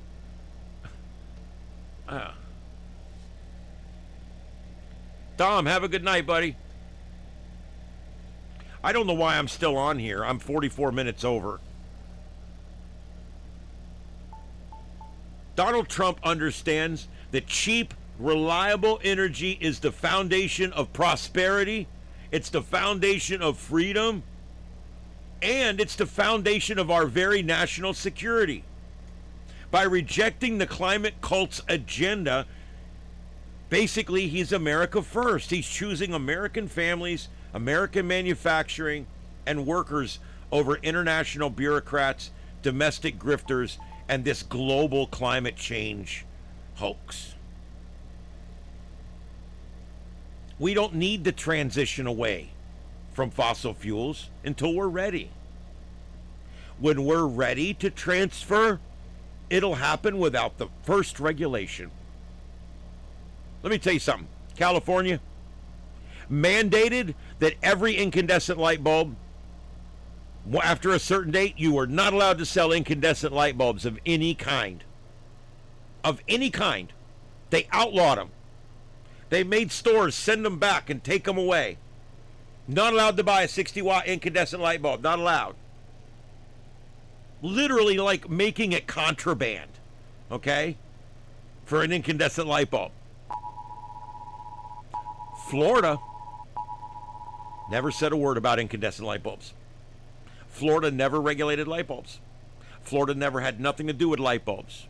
If Home Depot wanted to stock a light bulb, Home Depot could stock a light bulb. Didn't matter. Do you know what the difference is? Nothing. The result was the same. Do you want to know why? Because when the market comes out with a product that truly is better, you don't need to mandate it. The free markets take care of this. See, these idiots can't figure out the free markets. That's the problem. Free markets fix the light bulb problem. We didn't need the state of Florida or the state of Maine or the state of New Jersey to come in and say, hey, we're outlawing these light bulbs because you people are too stupid to understand that they're bad. Guess what? This is Florida. It's hot down here. The last thing we want is more hot light bulbs. It did not take long to convince the people in Florida by just talking to your friends. We never had any ad buys by the state. We never had any educational things. We never had PSAs playing. Don't buy incandescent light bulbs. We never did any of that shit. California did. And what was the end result? I walk into Home Depot. If you walk all the way to the end of the aisle, on the left, there is 60-watt light bulbs, 100-watt light bulbs, spotlights. They've got maybe 20 kinds. Incandescent. They don't sell. Within a few years, they'll probably be completely gone. Without a single regulation, without a single mandate, without a single state or federal requirement. Why? Because the LED light bulbs are on time and they're on target. They cut down your heat by 90+%. They cut down your electric use by at least 86 to 90%. They're perfect. Now, I know some people have frequency issues and they're coming out with bulbs that don't flutter, that don't have the frequency stuff. Let's leave that discussion because you're right. There's a few people have issues. That's fine. But even with that, and even with people not liking change and everything else, do you know why it happened just as quick here as it did in California? Because if you tell somebody they have to do something, a lot of times they'll tell you no.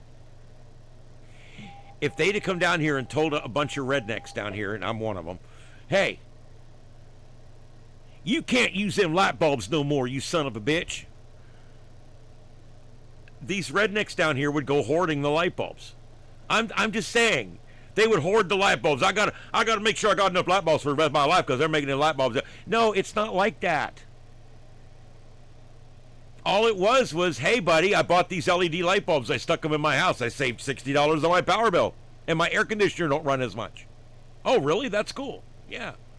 And I don't need to yell at my kids to shut off the light because it really don't matter no more. So, why did California need all that regulation? Do you see by not regulating the light bulbs, we had the exact same result? Why is that not working with solar and wind? Because they're not better than the alternative. See, LED light bulbs, it's 9 times better than the alternative. 9 times better. You can run 10 lamps or 1 lamp with an incandescent bulb. All the same brightness. So you didn't need to force people to do it. Why are we subsidizing windmills? Because they don't make any money. That's why. Why are we subsidizing ethanol? Because it doesn't work. It takes more energy to make it than it actually makes itself when it's burned. What about the solar panels? Same thing. The Florida sun's destroying these things before you ever get your money back out of it. And so the only way people ever put solar on their house, I want you to think about this, the only way anyone would ever put solar on their house is if the government picks up $15,000 of the price. And they're doing that. It's a subsidy. You can actually get a $15,000 subsidy to put solar panel on your house. Why do they have to pay you to do it? If the solar panels were there, if they work great like the LED light bulbs, you wouldn't need to pay people to do it. If ethanol was so good, you wouldn't need to pay people to make it. You wouldn't need to offset the production cost with government taxpayer money. So of these 4 things we're talking about, windmills, solar power, ethanol, gas, and LED light bulbs, only one of them was successful. You can add electric cars to this too. Only one is successful, and that's LED light bulbs. Why? Because it was a true breakthrough. Windmills are not a true breakthrough. It's 50-year-old technology. We had generators 50, 60, 70 years ago. And we just found another fancy way to spin the damn thing. Windmills are old technology. I had a solar panel on my bicycle when I was 12 years old, and it ran the little red radio that I had on there. It's not new. Do you know the efficiency of solar panels has not even gone up that much over the last 30 years? We can only get so many watts out of each square foot. And we've just about maxed it out. The sun only sends down so much energy, and much of that gets filtered out by our different layers of our atmosphere. So I don't think solar panels are going to have any quantum leaps. I really don't, because I think we're already capturing most of the electrical energy that we can capture. Windmills, there's not going to be a quantum leap in windmills unless they can figure out one that'll last 30 or 40 years, which they're not going to. Nothing that big that torques around that much is going to survive that long. So of all these different things we're talking about, they all failed because they failed. LED light bulbs didn't fail because it was a true innovation. It was a true quantum leap. And so this whole green movement is about forcing a square peg in a round hole. This whole green movement is about making things that don't make sense, that don't make enough electricity, that don't last long enough to pay for themselves, and are a pain in the ass. Making that the way we have to live in the future, instead of the tried and true way we live now. And the truth is, the whole peak oil, fossil fuel, the whole thing, we know it's all bullshit now. We cap a well, we come back 10 years later, it's full of oil again. We're not running out of oil. This planet's making it for us.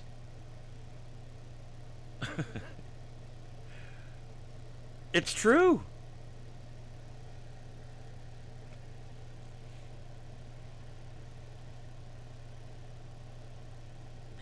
Yes, like small incandescent lights for ovens, that was actually a problem in California because they outlawed all of them.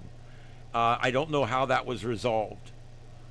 But yeah, you can't, there's no LED or CFL light that will work in an oven.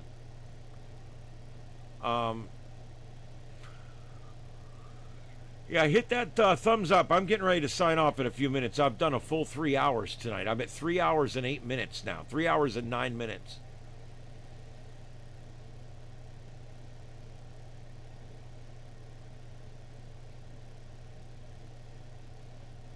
Yeah, we talked about that with the straws. When Fort Myers Beach outlawed straws, I said on the air, I said they're probably going to have the new SVU, the Straw Enforcement Unit. It'll be a TV show on A&E.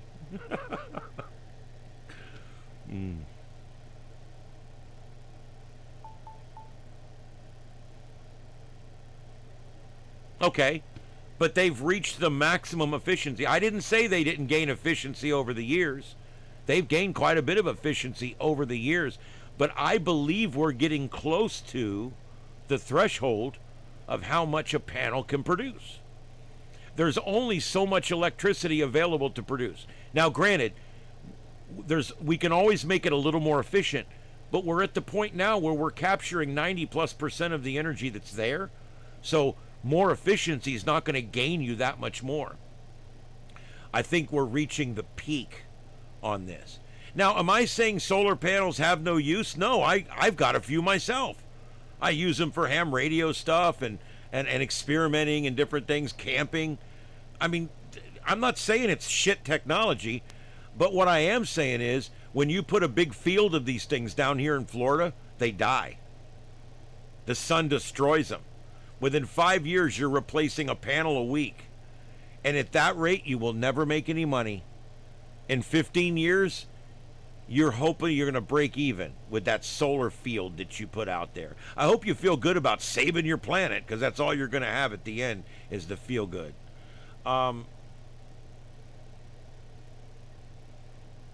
Yeah, they're getting pretty efficient. I was kind of surprised at the Hamfest, some of these new foldable ones they have and stuff. That were actually putting out they were surprising me, little foldable ones putting out a couple hundred watts. I was impressed. Yes, notice that they went to everybody's like, but you should buy these new non-disposable straws, and then right away 2 or 3 people were using these metal straws and they fell down and it went up in their brain and killed them. So yeah, there you go. 5 more likes, guys. Come on, 5 more likes so I can go to bed. I want to eat my Moe's Southwest and go to bed. That ought to make me have fun dreams, right? Good night, D-Beard. Have a good night. And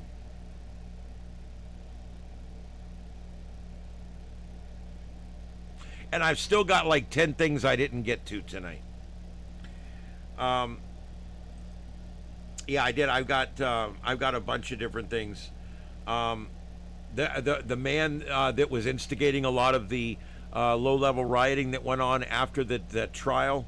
You guys know the guy in Texas that was convicted of stabbing somebody to death at one of those meets. And this guy, the man at the center of the viral confrontation that went on outside of Karmelo Anthony's murder trial, he was arrested today outside the courthouse where Anthony was found guilty. So he's making an asshole of himself. Look, I agree with free speech, but you break the law, you break the law. You're allowed to do free speech as long as you're not breaking the law. And they can't change the laws to get you to stop doing free speech. So you're protected, but you still have to do it the right way. But anyway, there was 2 different individuals taken into custody.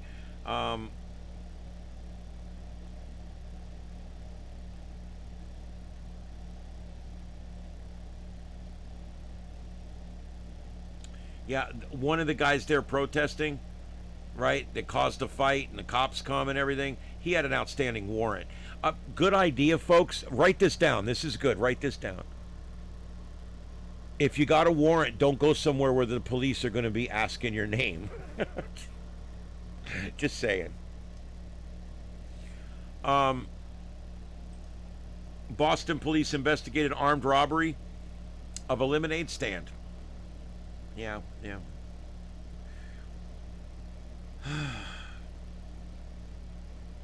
This one didn't load right. What's going on? This one kind of freaked me out a little bit. I'm like, oh, God damn this computer. Just load the frickin' page.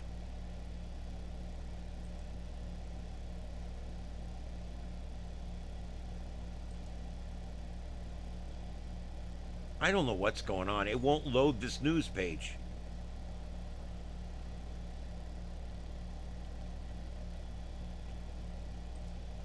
I wonder if something's wrong with some websites or something tonight. Anyway, we'll discuss it tomorrow. But let's just say these two guys came up and pulled a gun and robbed two 11-year-old girls that were having a lemonade stand in front of their house. And they took their $50 and they ran away. And it won't load. Whatever.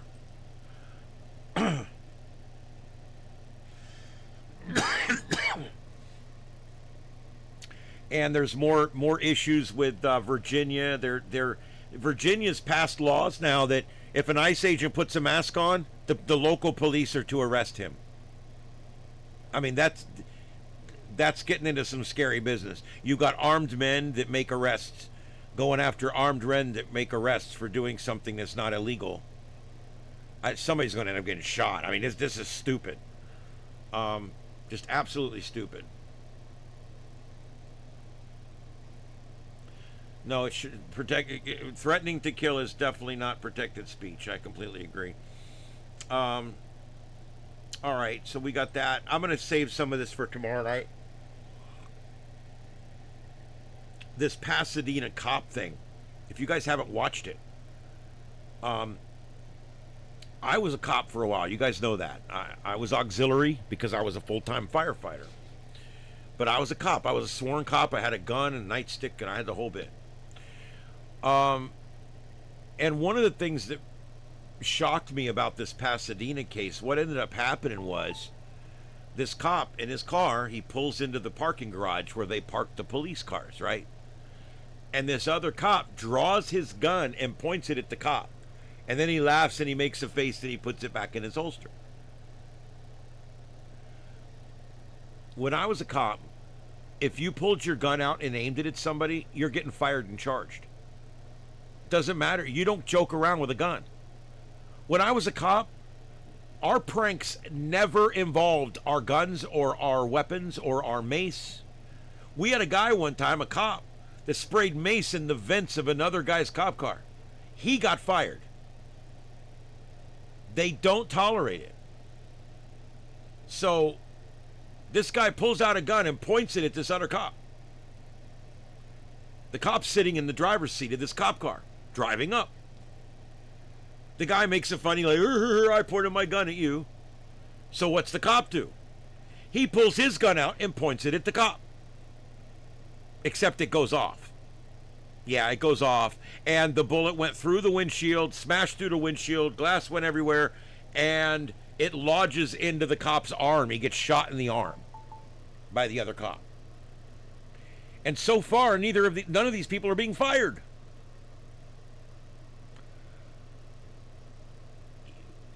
You don't break leather. You don't ever pull your gun out. Ever. Look, if my sergeant asked me for my gun, which has never happened, my gun never came out of the holster when I was at work, except for the 10 or so times I had to draw it for a reason. And when you carry that gun around, that's sacred. It doesn't ever come out of that holster like that. And to see people pulling it out of the holster and pointing it at each other, oh my! And then he ends up shooting a guy. That shows you how dumb it is. And then they haven't fired him yet. They haven't fired him yet. I don't get it. You know, we had hard rules about that. We effed around hard at the fire station. We did. We screwed around. There was hazing. No one ever got hurt. But you know what hazing never involved? It never involved fire trucks. It never involved breathing apparatus. It never involved bunker gear. boots. It never involved, like, you know, your boots in the bunk room that you get in. It never involved anything. Now, if they want to short sheet your bed, okay. We used to take an IV bottle, an IV bag, and we would cut the end of it off, and we would KVO it back, and we would stick that up underneath their sheet and put the bag up underneath the mattress. And it wouldn't leak until they laid down in the bed, and then it would start slowly dripping. And we had plastic on the bed, so it didn't soak into the bed. It stayed in where he was sleeping. And they would wake up in the middle of the night, wet from their tits to their knees. And then we would accuse them of being incontinent, and we would make them sleep on plastic. It was just a cruel thing we did. It was fun. You know, we'd let them in on it in a few days or whatever. That was like the worst we did. I made a guy sleep in a service truck one night, but he kept farting in the bunk room. I wasn't tolerating that shit. This guy had something crawl up inside of him and die. So, we used to haze and have fun, but it never involved guns. It never involved knives. It never involved our bunker gear or our emergency equipment. I mean, that just goes without saying, doesn't it? So I'm just like, go watch the video. Type in Pasadena officer shoots fellow officer. It'll come right up. It's a horseplay incident. I don't know. It's crazy. That's why I wonder who they're hiring as cops nowadays. When you look at all these First Amendment YouTube videos and Second Amendment YouTube videos and Fourth Amendment stuff, and all these cops constantly violating everybody's rights, it's like, guys, we got to button this up. We got to clean this up. You guys do a good job most of the time. We got to stop with this bullshit, really. Oh. All right, and then finally, space weather. We're on a geomagnetic storm watch. Earlier today, Sunspot 4465 launched a Halo CME. That means that when we look, we see the explosion going in every direction, which means we're in the path.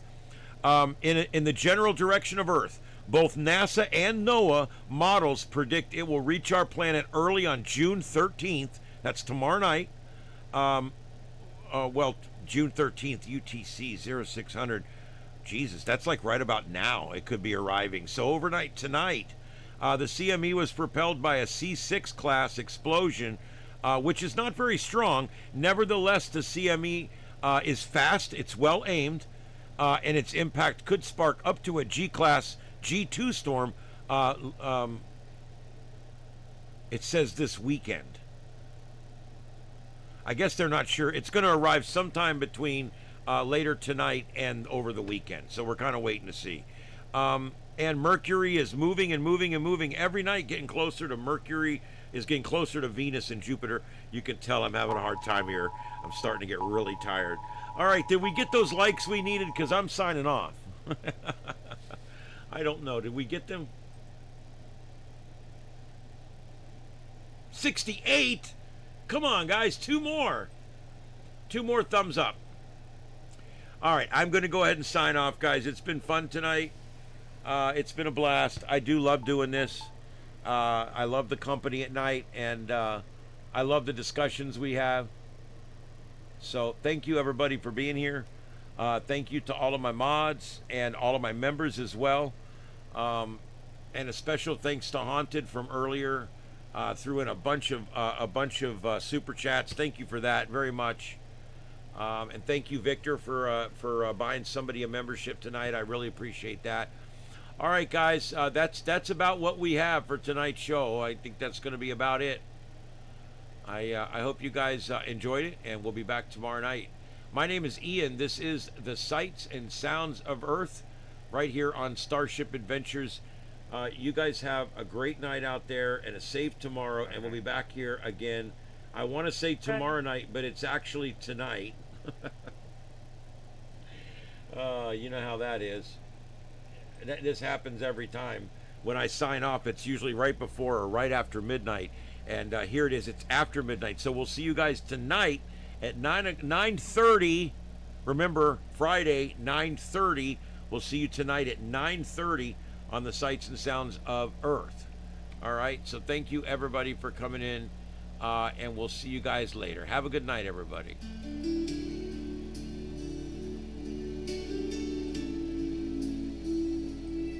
Why is that not playing?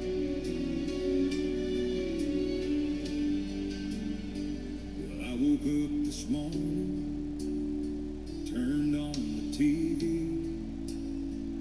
Another No Kings rally full of pure insanity. There we go. Got inflatable Good night, everybody. dinosaurs and bears on skateboards.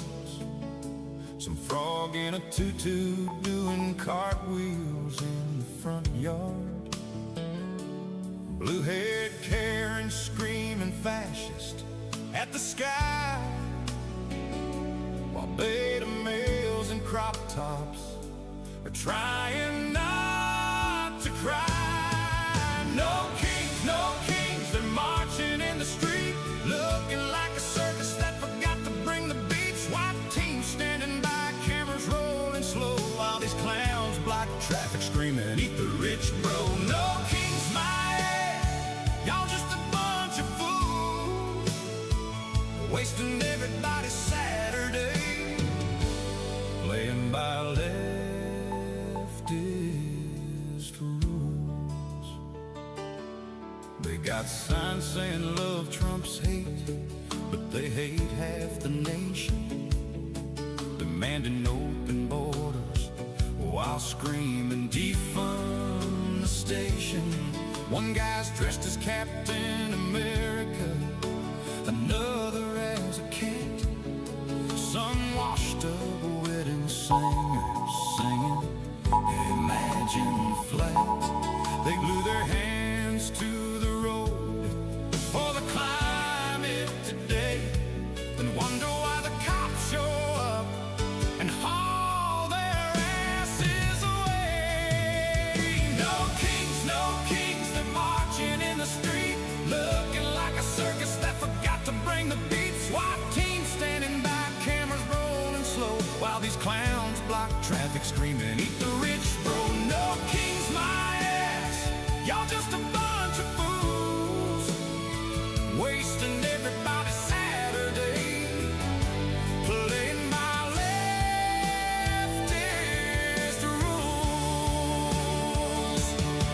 They don't know what they're protesting, they just know they're mad, marching for 12 straight hours like it's gonna fix the world. How sad. From no borders to no police to no America at all, they'd rather burn it down and see this country stand tall. No kings, go home and take a shower. You look ridiculous in your inflatable power. Blue hair flying, beta males nodding along, while real Americans are working and singing our song. No kings, my ass, we already got one.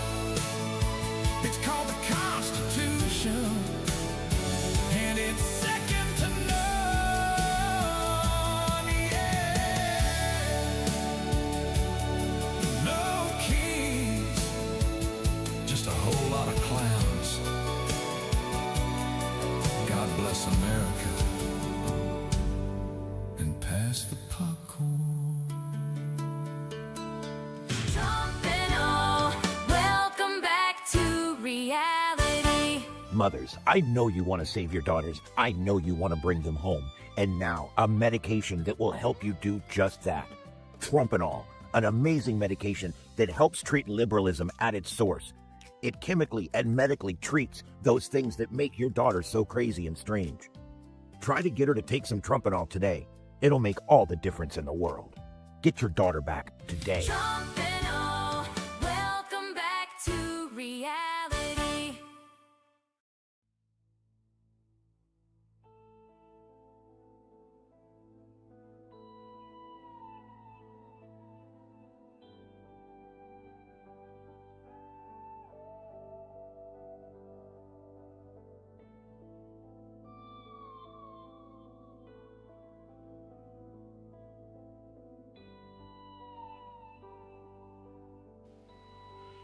This is the YouTube channel Starship Adventures, broadcasting live from Starship Studios in North Fort Myers, Florida, in the United States of America.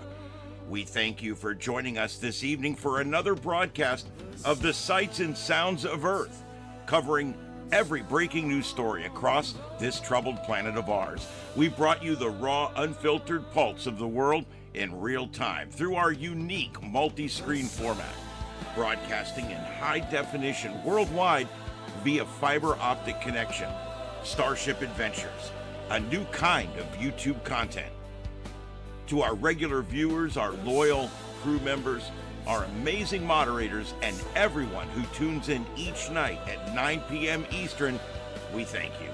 Your support keeps this independent voice alive and well.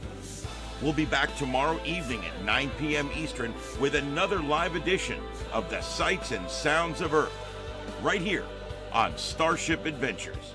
Until then, stay safe, stay informed, and may God bless you and these United States of America.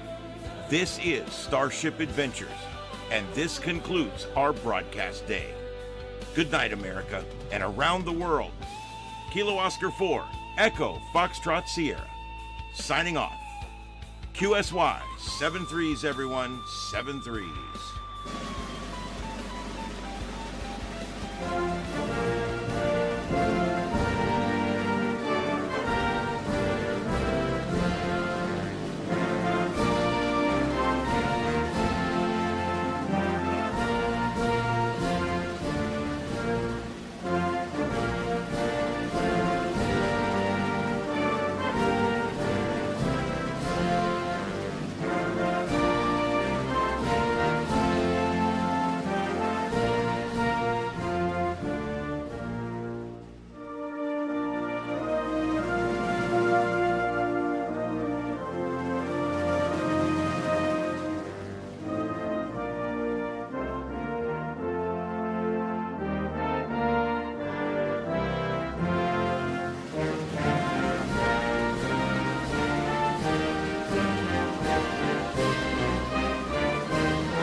Yeah.